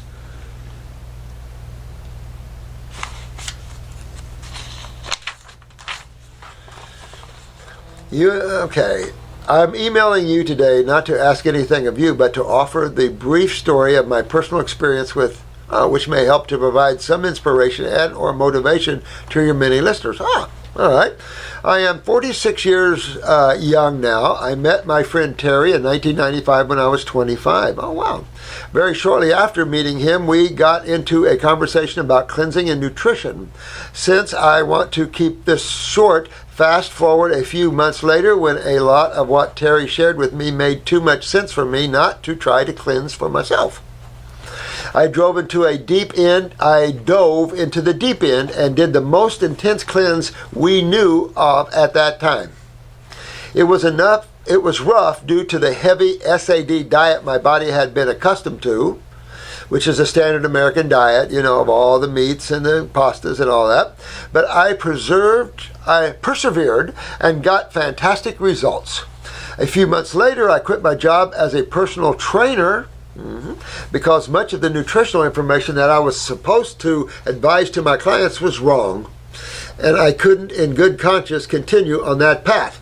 This right there tells me that this is a great soul, that this soul wasn't going to, once he learned the truth, he wasn't going to continue, or she wasn't going to continue down that road. That's what truth is about. That's what a high being is. Once you find out something's hurting others, you withdraw from it. That's why there's so many great nurses that need this level of thinking, because a true trainer, personally a true detoxifier, this would be a good shoe-in for an RN, LPN to get involved in having a little clinic of their own or a little office of their own and work with people in detoxification. That is perfect for you nurses. Because you can't give meds anymore, not with good conscience and thinking about the karmic blowback. Because once you know, it's there even if you don't know, guys. Karma is there even if you don't know. But especially when you know, you're going to watch the karma come back to you. So these are better areas to be in. The world needs you, and nurses are perfect. They have enough information about the body.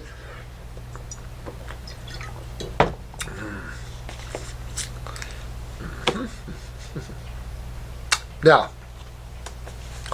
over the years, I continue to cleanse my body and work towards a diet of raw fruits, vegetables, and sprouts. A lot of fruit and veggie juices and some sprouted grains. By the age of 35, I was very thin, looking 160 pounds at 6'2". Wow. But my energy levels were absolutely amazing. I was going to the gym every day and playing basketball for 2 to 4 hours nonstop and out hustling kids that were half my age. Cool. They all assumed I was in my early 20s until one of them asked. When I told them my age, they didn't believe me until I showed them my driver's license. At my peak of fitness, I was consumed nothing but fresh squeezed Valencia orange juice throughout the day, and in the afternoon, I would eat 2 veggie burritos, which consisted of raw salad veggies, avocado, and sprouted grain tortillas. I ate that way for a couple of years without succumbing to cravings for other foods, or if I did, I would eat a little bit of something and my body would deal with it easily, and then I'd continue on. That's a good way. I think that's really just talking about what we all do a lot of times. If we get a craving for something, we just take a bite. That's all you need. Done. That's all you need. Nothing wrong with that. It's just nature here. And remember where this planet has come from and what all these conditioned states we've all come through physically here, emotionally and mentally as well, of course. I never ate enough of anything detrimental to slow me down, my body processing it easily, although as time went on, I would find myself going through cycles of eating more cooked food and sweet treats. Now, fast forward to the summer of 2014, I had been living in Sarasota. Sarasota on Siesta Key for years. I miss Sarasota and Siesta Key. That's right below an island I lived on for years. My parents built a house on it back in 1950, and it's called Anna Maria Island. Island of Lost Souls. Beautiful white sand beaches, but Siesta Key has that Travel Channel's best beach sand. Oh my God. Sarasota is a higher consciousness. It's the Sedona of Florida, in my opinion. There's a very popular gourmet market in Sarasota, which I frequent, but early on managed to gravitate towards the most healthier choices I could find. Until the summer of 2014, I started eating a dessert every once in a while, always telling myself that I would only do it occasionally and that I'd work it off playing volleyball or tennis or at the gym. Oh, what kind of dessert are we talking about here? And I always did. So my indulgences became more and more frequent. In a year and a half, I have gained 30 pounds of fat. I didn't feel the energy to walk many places anymore. My joints hurt, and whenever I attempt to run, I feel as stiff as a board. So what did he do to himself? He reacidified himself. He's making himself more acid and more acid. It's possible he never got his kidneys filtering in the first place, and therefore he didn't take that much longer to acidify, but this is over time. My eyes are always pooped with floaters. Gooped with floaters. My sinuses are so congested I can't really breathe through my nose. What kind of dessert were you eating? It had to be, dairy products. I mean, that's something dairy product. That's exactly what dairy products does to you. It clogs you up with mucus. Just all these symptoms, just like you said. My tonsils are so swollen, it affects my voice and ability to swallow, and I can feel my bumpy lip glands up and down the sides of my neck. Oh, I don't like that right off, Rich. That's not good. Wow. I snore at night and often wake up parched from breathing with my mouth open. Absolutely. Oh, yeah, you're a snorer. Well, it's just congestion. You're just congested, my friend. That dessert must have been pretty good. Let me guess. Creme brulee. Oh, creme brulee. Oh, my God. Oh, how bad. I mean, that thing has everything bad, but is it so good? Custard. Oh, my God. But you can't eat it because look how bad it is. That's something you do once in a blue moon, and then the fruit the next day to move the mucus out that it just created. Sometimes I wake up gasping. Sleep apnea. I don't like what you're going here. As if I had stopped breathing, which you did. Sleep apnea is exactly what you have there.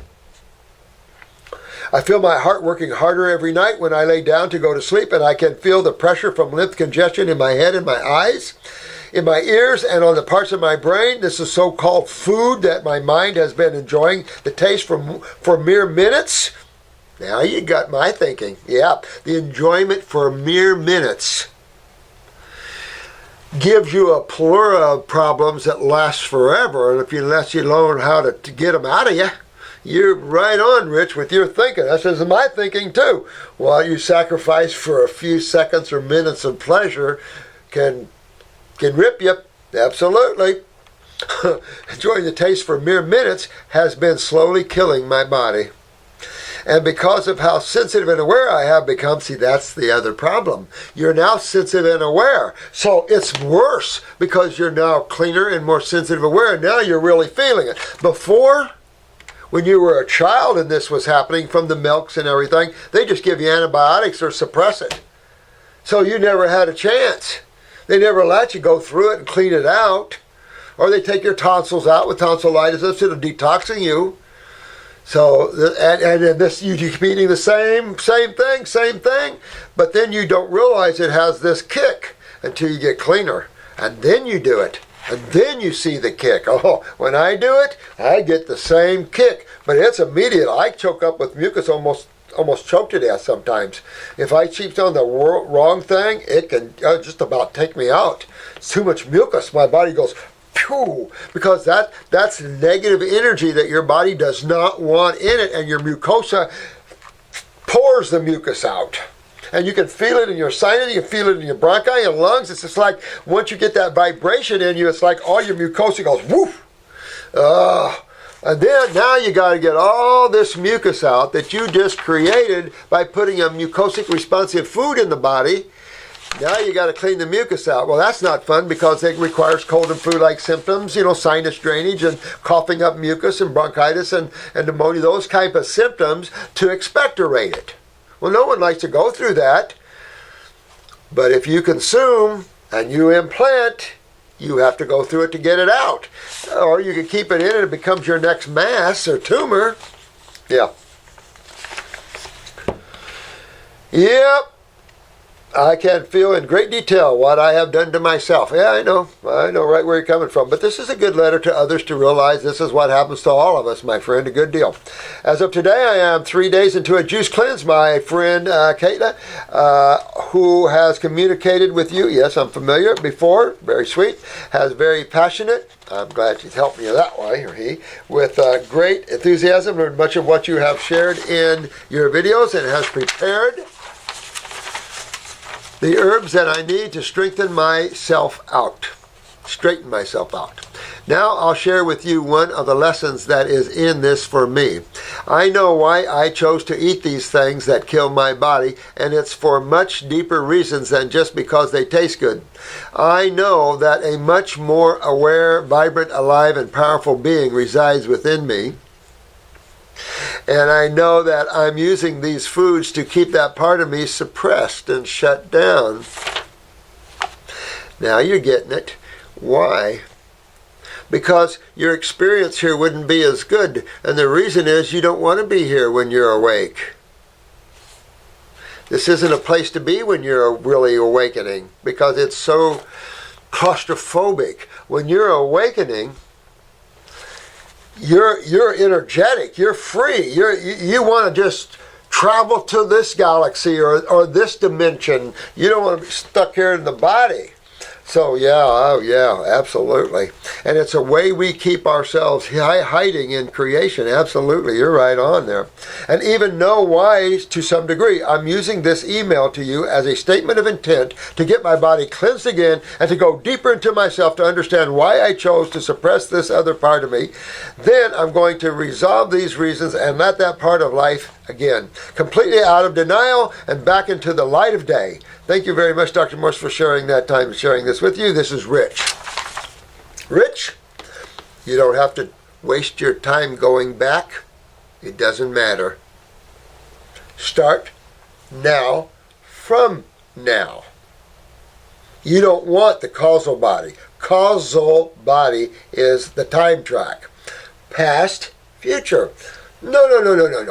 You don't need to be there either, because it doesn't matter.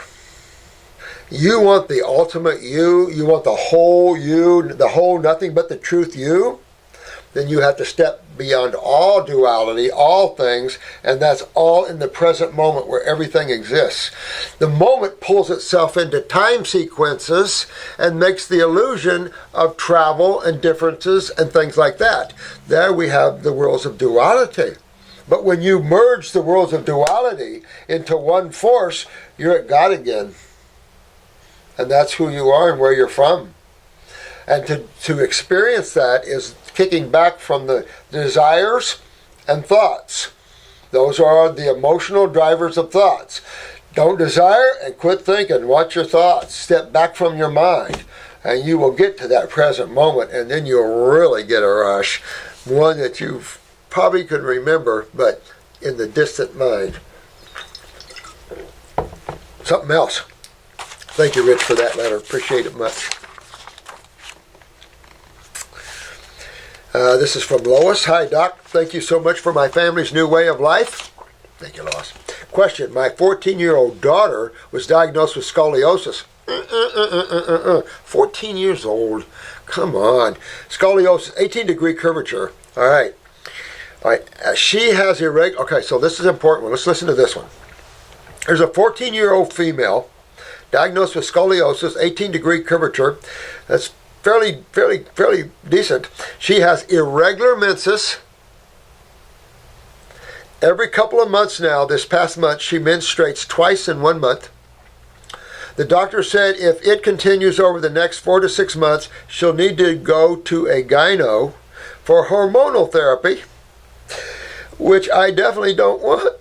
My guess, weak pituitary. I love you guys. You know, Lois, you guys are smart. I love you guys. This is what mothers need to get. You guys, I'm humbled to work with you guys. This is so cool. You hit it right on the nose, dear one. Absolutely pituitary. And the pituitary, remember we just talked about that earlier in this video, sits down on thyroid and parathyroid glands. This is important. And another thing you might, did he get any growing pains and stuff like that? That's another sure sign. But you know immediately she has parathyroid weakness, that pituitary could be sitting down on you know she's a pituitary right off. That's a given. Now, it probably is to some degree sitting on the parathyroid and thyroid, but she also could have a genetic weakness in those areas because of maybe previous ancestors that had the pituitary and the parathyroid, all milk drinkers, all weakening this upper area of the head. So, definitely would go after that pituitary. But I think what I would do is pituitary herbs, the endocrine, that's a pituitary formula, the endocrine gland formula. I would hit her with an adrenal 400 because I've got a feeling your daughter's going to have low blood pressure here. So, you want to hit with the adrenal 400 for a bottle. And then move from the adrenal glandular to the adrenal herbs, hitchhike with licorice. So you got three things going after the endocrine glands. You could substitute the endocrine glands, put the female reproductive in. Now the female reproductive will tone the uterus and ovaries, but has chase tree for the pituitary. This is a pituitary problem. You hit it right on the head. You mothers, this is smart, this is proper, and this is exactly what you need to do, to look at your children's problems and start fixing it. They can't fix it. They don't know a thing about it. Go to hormonal therapy. Right. You know, this has got to be fixed. So your daughter is going to, you can pull your daughter's menses back on time again, get her all straightened down that way. You can fix that scoliosis, will pull itself straight too. Got to get the daughter on all raw, real important for her. Get that pituitary going and get that. I would use a parathyroid glandular, 50 milligrams. It's a new one I had made for us. 50 milligrams. With her, I'd do just 1-3 times a day, hitchhike with the bones formula. Got to do the all raw, and you got to get her kidneys filtering because that lymph goes right down each side of the spine, and that's what you got to get moving. That's, you can do those neural lymphatic points down her spine, particularly focusing on the kidney neural lymphatics. Get those kidneys filtering in your daughter. That'll start moving the stiffness out of one side over another. Start being in equilibrium down the back.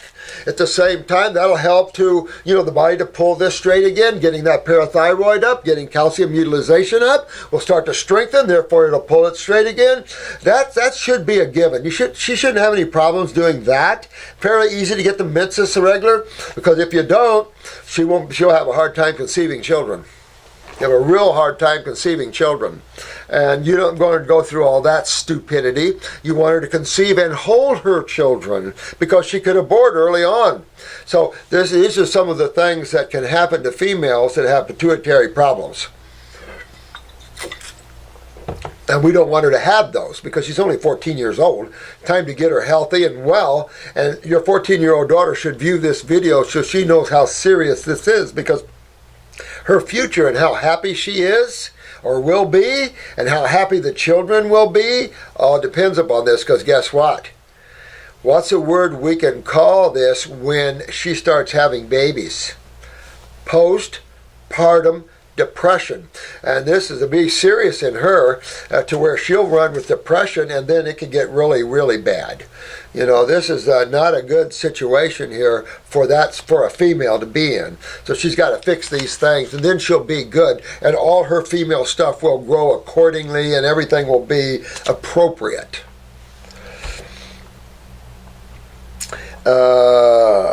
Yeah. Thank you, Doc, for all I love you. Thank you so much. Thank you, Liz. But Lois, that's exactly what I do, Lois, is go after your daughter like this, because you want to fix this for what the future could be for her. And that, when we can fix things, why wouldn't we want to do that? Because we don't want our babies to live in hell. We want our babies to learn and be better than we are. We don't want them to have the same pitfalls and the things that we had to go through. We want our children to be better. Because it's not just about that. It's about the whole of all of us together. It's about the planet. It's about all life being able to express itself in freedom and joy. Right now, you have power control everywhere. So the freedoms are being stifled out of everything. And so, you want to come and enjoy the planet, enjoy camaraderie with other beings and things like that. It's going to be a while here, but it can start, and we're all starting an incredibly new cycle for this level, and that's a good thing. So thank you much, Lois. But all you guys with these kind of problems, and you young ladies that are having these problems, listen up and fix these things early, because the future is not a happy one if you don't fix these things, and you don't want your back to keep struggling, because all kinds of serious problems can happen with scoliosis. You remember your nerve and blood and lymph flows right down there, and you don't want to impede spinal fluid, because that's how you detoxify the brain. I mean, there's all kinds of things that could happen with this.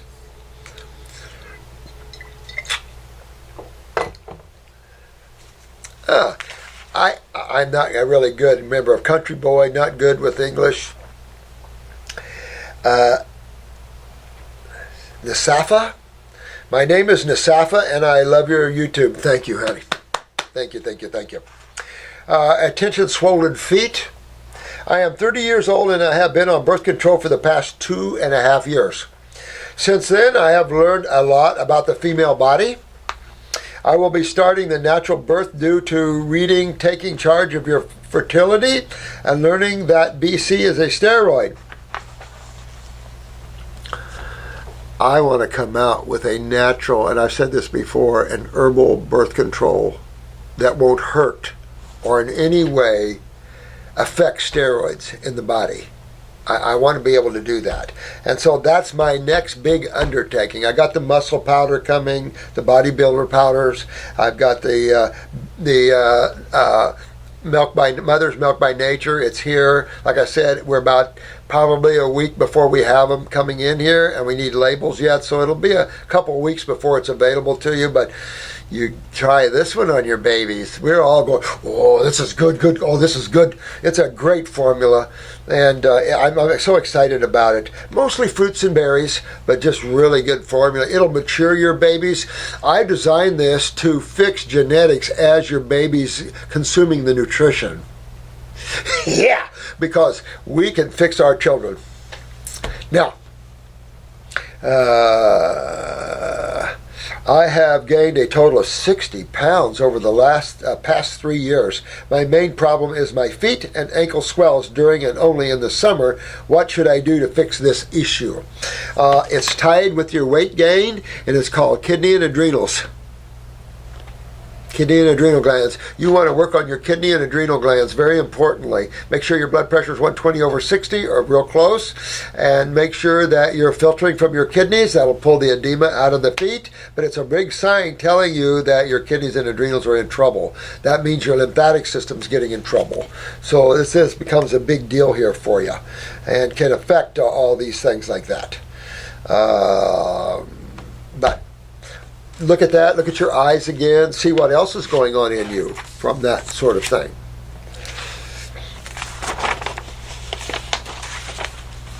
Hello all, thank you for the generous work, thank you guys. I think our staff does good, I really do. I mean, considering the level that we work with, I think considering trying to navigate between having the affordability to have enough staff, which you never have enough staff, you never do. But the affordability to have enough staff, that's the thing. This is my 13-year-old daughter. Look at this, 13, 12, 8, 5. Whew. My 13-year-old daughter, Ocean. Oh, what a name. I love that name. Ocean. Wow.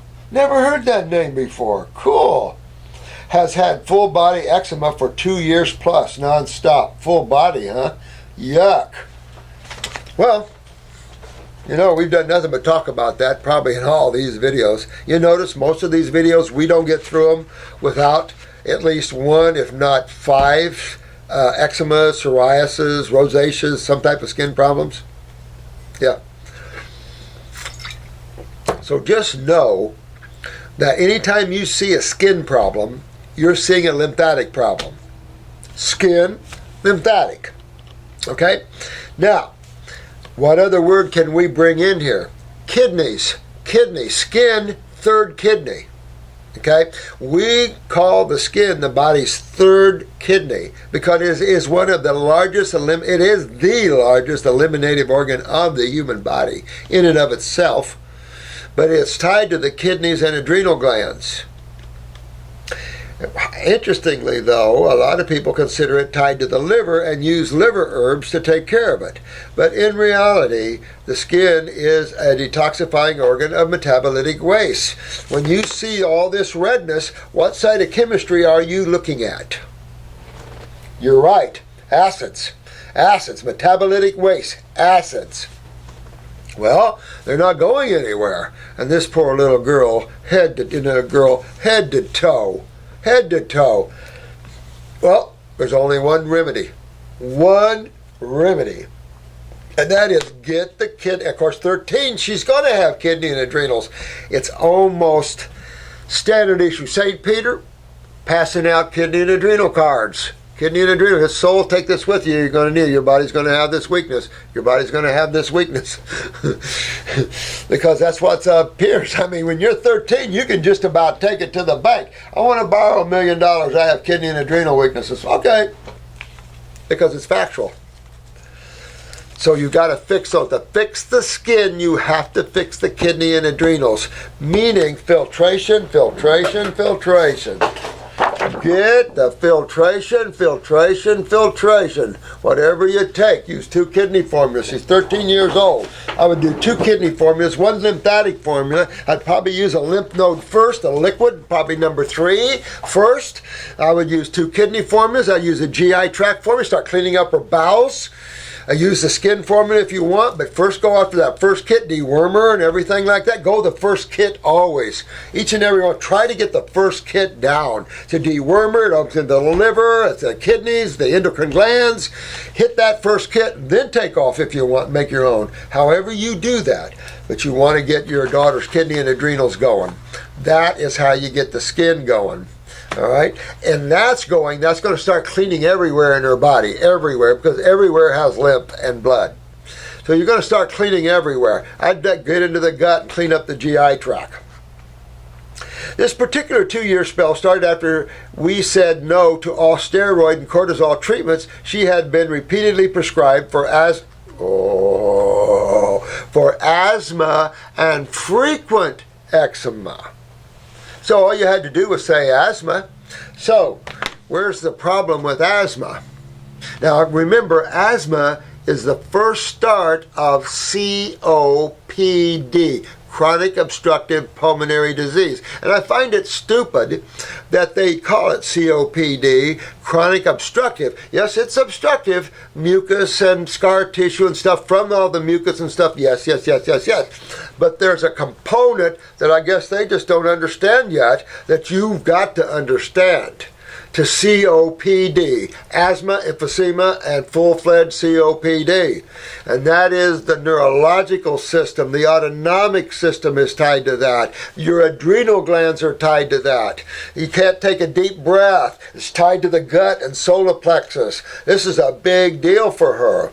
And you'll want to go after this for her because this is back to her adrenals again. That's where her steroids are, by the way, is the adrenal glands.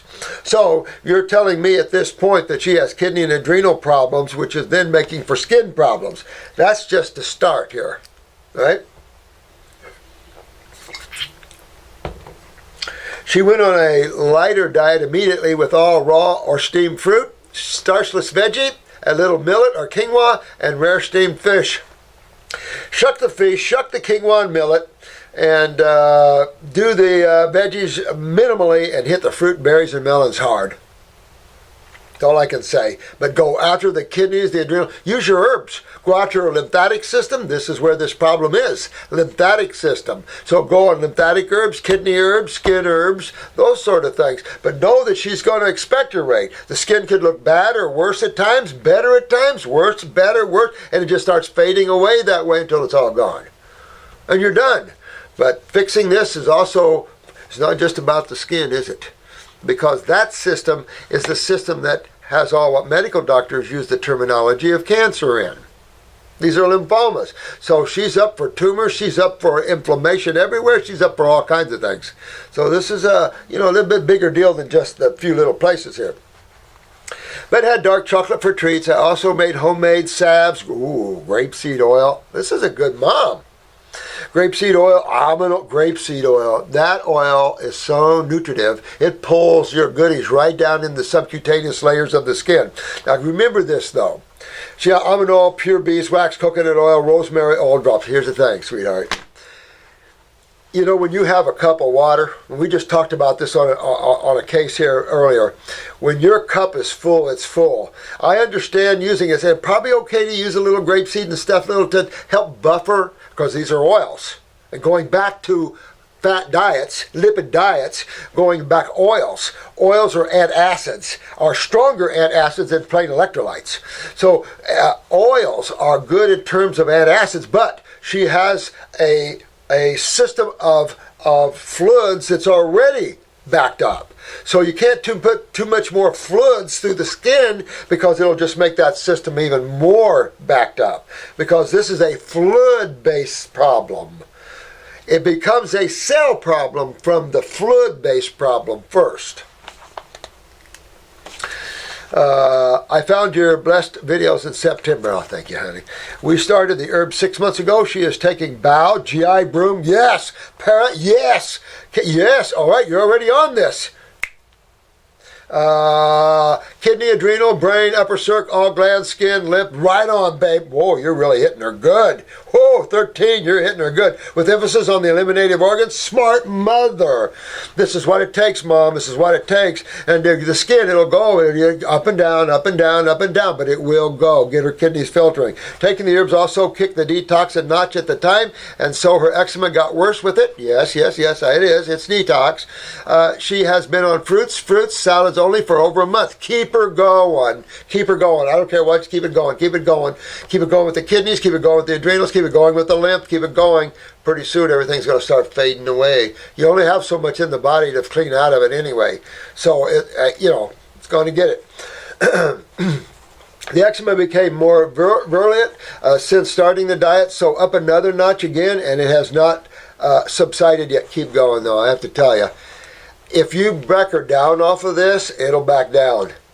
But that's not what you want to do. It'll back down if you back down. Don't back down. Keep going. Because then when you do back down, it'll be a great back down. So eczema is itchy, and you know why it's itchy? Parasite M. You need to run Parasite M with her because it's full of fungus. I mean, that sewage like that's full of bacteria and fungus, and that's why it itches so much. And she could have major itching all over. I know it. Check her thyroid too. Make sure her basal temperatures are up enough to get some degree of sweating. If not, you want to hit her thyroid a little bit and bring it up. Upper 97s. The eczema is itchy, red, a little raised, and runs clear. Yeah, that's all sewage. Notice that clear liquid, it's all acid sewage. Yep, just like pimples and all that crap. This is all the lymph system. When you learn about it, doesn't it finally fit? Everything starts to fit and shape and how it is, and you finally understand, I understand it now. Understanding is one thing. Getting remedy takes a little longer sometimes, especially when this is genetics into that sort of thing, because you got to remember, Mom, her lymph system came out of you. She was living in you for 9 months or whatever. So her lymph system is yours. You might want to look at yours. Just saying. It's all over her body. When it dries, it flakes a little. Yeah, absolutely. The acids. It dries, it flakes. It's just like the flaky stuff in the urine, like the flaky stuff on the head. Yeah. It's like snow. Just like snow. Absolutely. It's fallen and then gets redder and hotter again. Absolutely. Because you keep pulling this out or pushing this out and pushing this out. You tell you what, you put her in a salt bath. It'll help her immensely. Make a nice bath. Not too warm. Not too cool.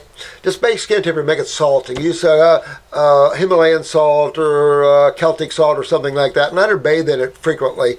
Or if you're near the ocean, just have her go swimming in the ocean. Get some salt on this, and it'll help with the symptom of it. That's all I can say. It'll help back it down. If it's alkaline bath, and this is an acidic condition. So whenever you have an acid condition, you jump to the base side. If you have a base condition, you jump to the acid side. Just That's all you can do, because there's only two sides. How simple. We apply cold compresses every day, make it a salt bath. Her iris shows blue eyes, a lot of brown, orange, and bowel. Okay. No, good thing you got on the GI broom. Well, you know, she's full of fungus then for sure. That's sulfur, of course, in her bowels, and the brown is chronic bowel. So she has blue eyes, and she has chronic bowels. And that could be feeding her skin. You know, so keep going after that GI tract. You're right on with that thinking, Mom. Good thinking. The kidneys are good thinking. Everything's good thinking here. But get that brown and that orange out of her eyes. And she should see that orange in her stools. She's going to want to get that out of her, because she'll have gassy, bloaty problems all her life with that. High candida problems all her life. Fighting weight and stuff because she can't control her diet because of the fungus problems. That sort of thing. It shows brain and in lymphatic rosary. Ooh, you mean lymphatic rosary? You mean lymph node rosary? That's not good. That might be a little problem here, why she's having that. So at one time, I know she's only 13 at one time, you might want to do lymph node 5. And run it only for about a month on lymph node 5. That's a real lymph node opener. But that shows that her lymph nodes are blocked up, so she has a hard time moving lymph, because they can't get through the lymph nodes. So this is part of what she's having so much trouble with here, obviously. She has had the rosary all around the iris without exception since birth, like white beads. Well, that means all her lymph nodes are compromised. So you just keep working on them, Mom. Keep hydrating, keep working on them, because her little lymph nodes got to come clean. That's the best thing you can do for your daughter in her future, is to clean her body right now. You couldn't give your daughter a better gift except for birth than this, is what you're doing, because you're going to take her from Hellville to Wellville.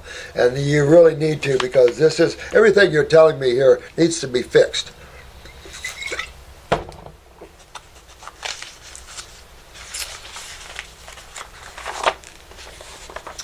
She has had, okay, Ocean filters a little now. We are all working hard on our filtration. Good. My daughter is breaking down with despair at having to deal with her skin every day. She does not think she can go on at times. Have your daughter listen to this, would you, Mom? Because, daughter, Ocean, you need to get into some ocean water, salt water, and it'll help the redness. It'll help with the discomfort, because it'll help to cool from a different perspective. It'll help to cool or neutralize acids, so it's cooling that down a little bit, but in the appropriate chemistry way. So that's important. This will go.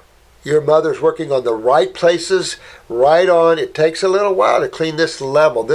When you have it head to toe, it takes a little while for your body to clean this out. It could take 6 months to a year. But the rest of your life will be good. Promise.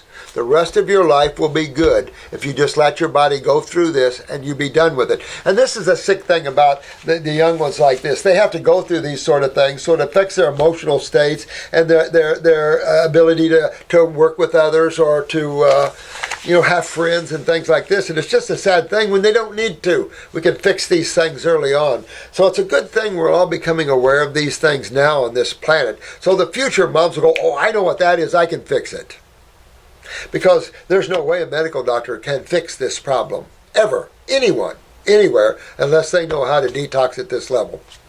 No offense, it's just not their field, but they can't do that. And you don't want to put steroids, that'd be the one thing to bring your daughter way down, not good.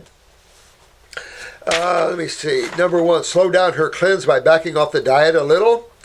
You could, but I think your saltwater baths will do better for that with her, where you can keep going with that. But if you have to, take a break a little bit once in a while. The skin will clear a little bit when you do that.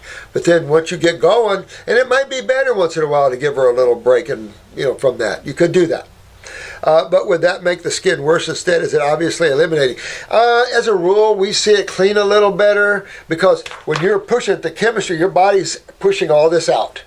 So you're going to keep seeing it until the body pulls it back. Well, if you want to stop a symptom, eat bad again. Just eat foods that have no nutrition and no energy in it, and your body will quit fixing itself. I mean, proof is right there. Proof is right in our face, so it's another way to confirm that this is true and working. So, stop maybe for a little while if you want, and then hit it again. Skin's could come back, maybe not as bad. So I don't know. If your daughter can handle it, I'd keep pumping for a while and then back off and give her a break and see where you are with that, because she will get a break from this. Make sure those kidneys are filtering. Number 2, ask her to fast and only fruits for a while. Well, if you could get her to do fruits, berries, and melons for a week at a time and then add a salad, okay, or through the week, school week, you get her on fruits, berries, and melons a little bit. All the way on that, and then give her a salad on the weekends or something. You could do that. But I think you're going to have better luck if you get her up higher on the detox list, to be honest with you. If it gets too overwhelming, stop and back down. Start eating cooked vegetables and back down and let everything go back for a while. And then hit her again. Get her going again, because you don't want to stop until this is all gone. Her skin is nice and pretty, and her kidneys are filtering. There's no other problems here. Her blood pressure is appropriate, 120/60, or somewhere close to that. It's not in the dumpers, that sort of thing, because all this is a big deal. Yeah. Number 3, keep it going the same way and have patience. That would be my take, but the daughter has to be the one to ride with this, and I do feel for her. I do know what she's up against. We have had many, and let me say many cases like this. We've had thousands of cases like this through the years, all over the place. Matter of fact, as I read these YouTube questions, notice that well over half of them were about eczema or psoriasis.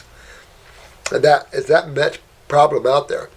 But remember what your skin is to you. Not just your outer coating of protection, but it is an eliminative organ. And you can also insert chemistry. It's a sponge. So there's the negative side of that too, because we can pull in atmospheric chemistry and things like that. The problem is that I see her increasingly stagnating into sadness and isolation. Give her a break then. Give her a break. Give her a break and get her into these saltwater baths. If the saltwater baths are good enough, because it is in psoriasis, if the saltwater baths are good enough for her, you might be able to continue with her looking better. And because she can't have long to go. She can't have long to go if you've been working with her this much. She does not go out with her friends and does not do the stuff she enjoys. Well, I understand why. I do. But we got to get her done. And if you can just hang in there and get this done, you'll be done the rest of your life, sweetheart. You'll be done the rest of your life. I am giving her herbs for the parathyroid into the mix. Boy, I would. Even to the point where I think I would do the parathyroid glandular for at least 1 bottle. And that would be, you could do 1 and 1 or 1 3 times a day, and then hitchhike that with maybe a superfood blend or something with a higher level of calcium. It might help her with that. Let me see here. Since she has had the eczema a long time and it's taking its toll, and I would like to see some changes happening, are you able to give me some advice from all the experience you have had with skin patients? Absolutely, just what we've been talking about. The herbs and the diet. Well, that's the number 1. But there's a lot of tools like these saltwater baths. I don't know if you do a cold sheet treatment on her. That would be a big deal. Richard Schultz has a cold sheet treatment, and you could augment that a little bit. Well, basically what it is, you put a sheet up in the freezer, and at the same time you put your daughter in a very hot bath. He recommends, I think, mustard and maybe cayenne pepper and stuff. You have to kind of protect some private areas when you do that, but you could just get a real hot bath. Let's see. I'm trying to think what we could get to pull in that bath, to help her with that. But we have that all written down on a protocol here, and it should be in one of our books. But if you call in and ask for a copy of the cold sheet treatment. So then after a certain point, you got to be real careful because you get it real hot. And real hot can make someone feel lightheaded. It's neurologically draining. But if you get her real hot and then pull her out of the bath and wrap that cold sheet around her and put her to bed, that'll literally pull this stuff out of her skin. So that's another way you can do that. There are herbal body wraps out there. We used to have a massage therapist do them in town. You can look for that. Herbal body wraps that you can put around that'll pull this. That's like the foot baths, but this is herbal body wraps will also pull this lymph out. So you can look for that around. You might find that somewhere. But you've got to keep going at some point. If you go back and forth, okay, just to give your daughter a break today. But I think if you use the salt ideas and stuff, you'll do well, and it'll help her a lot with the symptom of that.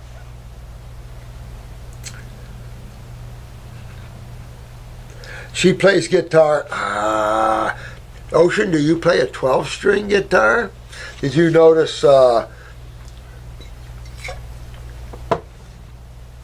Irwin, the guy that is on American Idol, Steve Irwin, is that what his name is? Or the guy that, the rock and roll singer. Anyway, he was out, he did a song on The Voice the other night, and he had the double neck guitar, the 12, no, he didn't have a 12 on the bottom. It was a banjo on the bottom.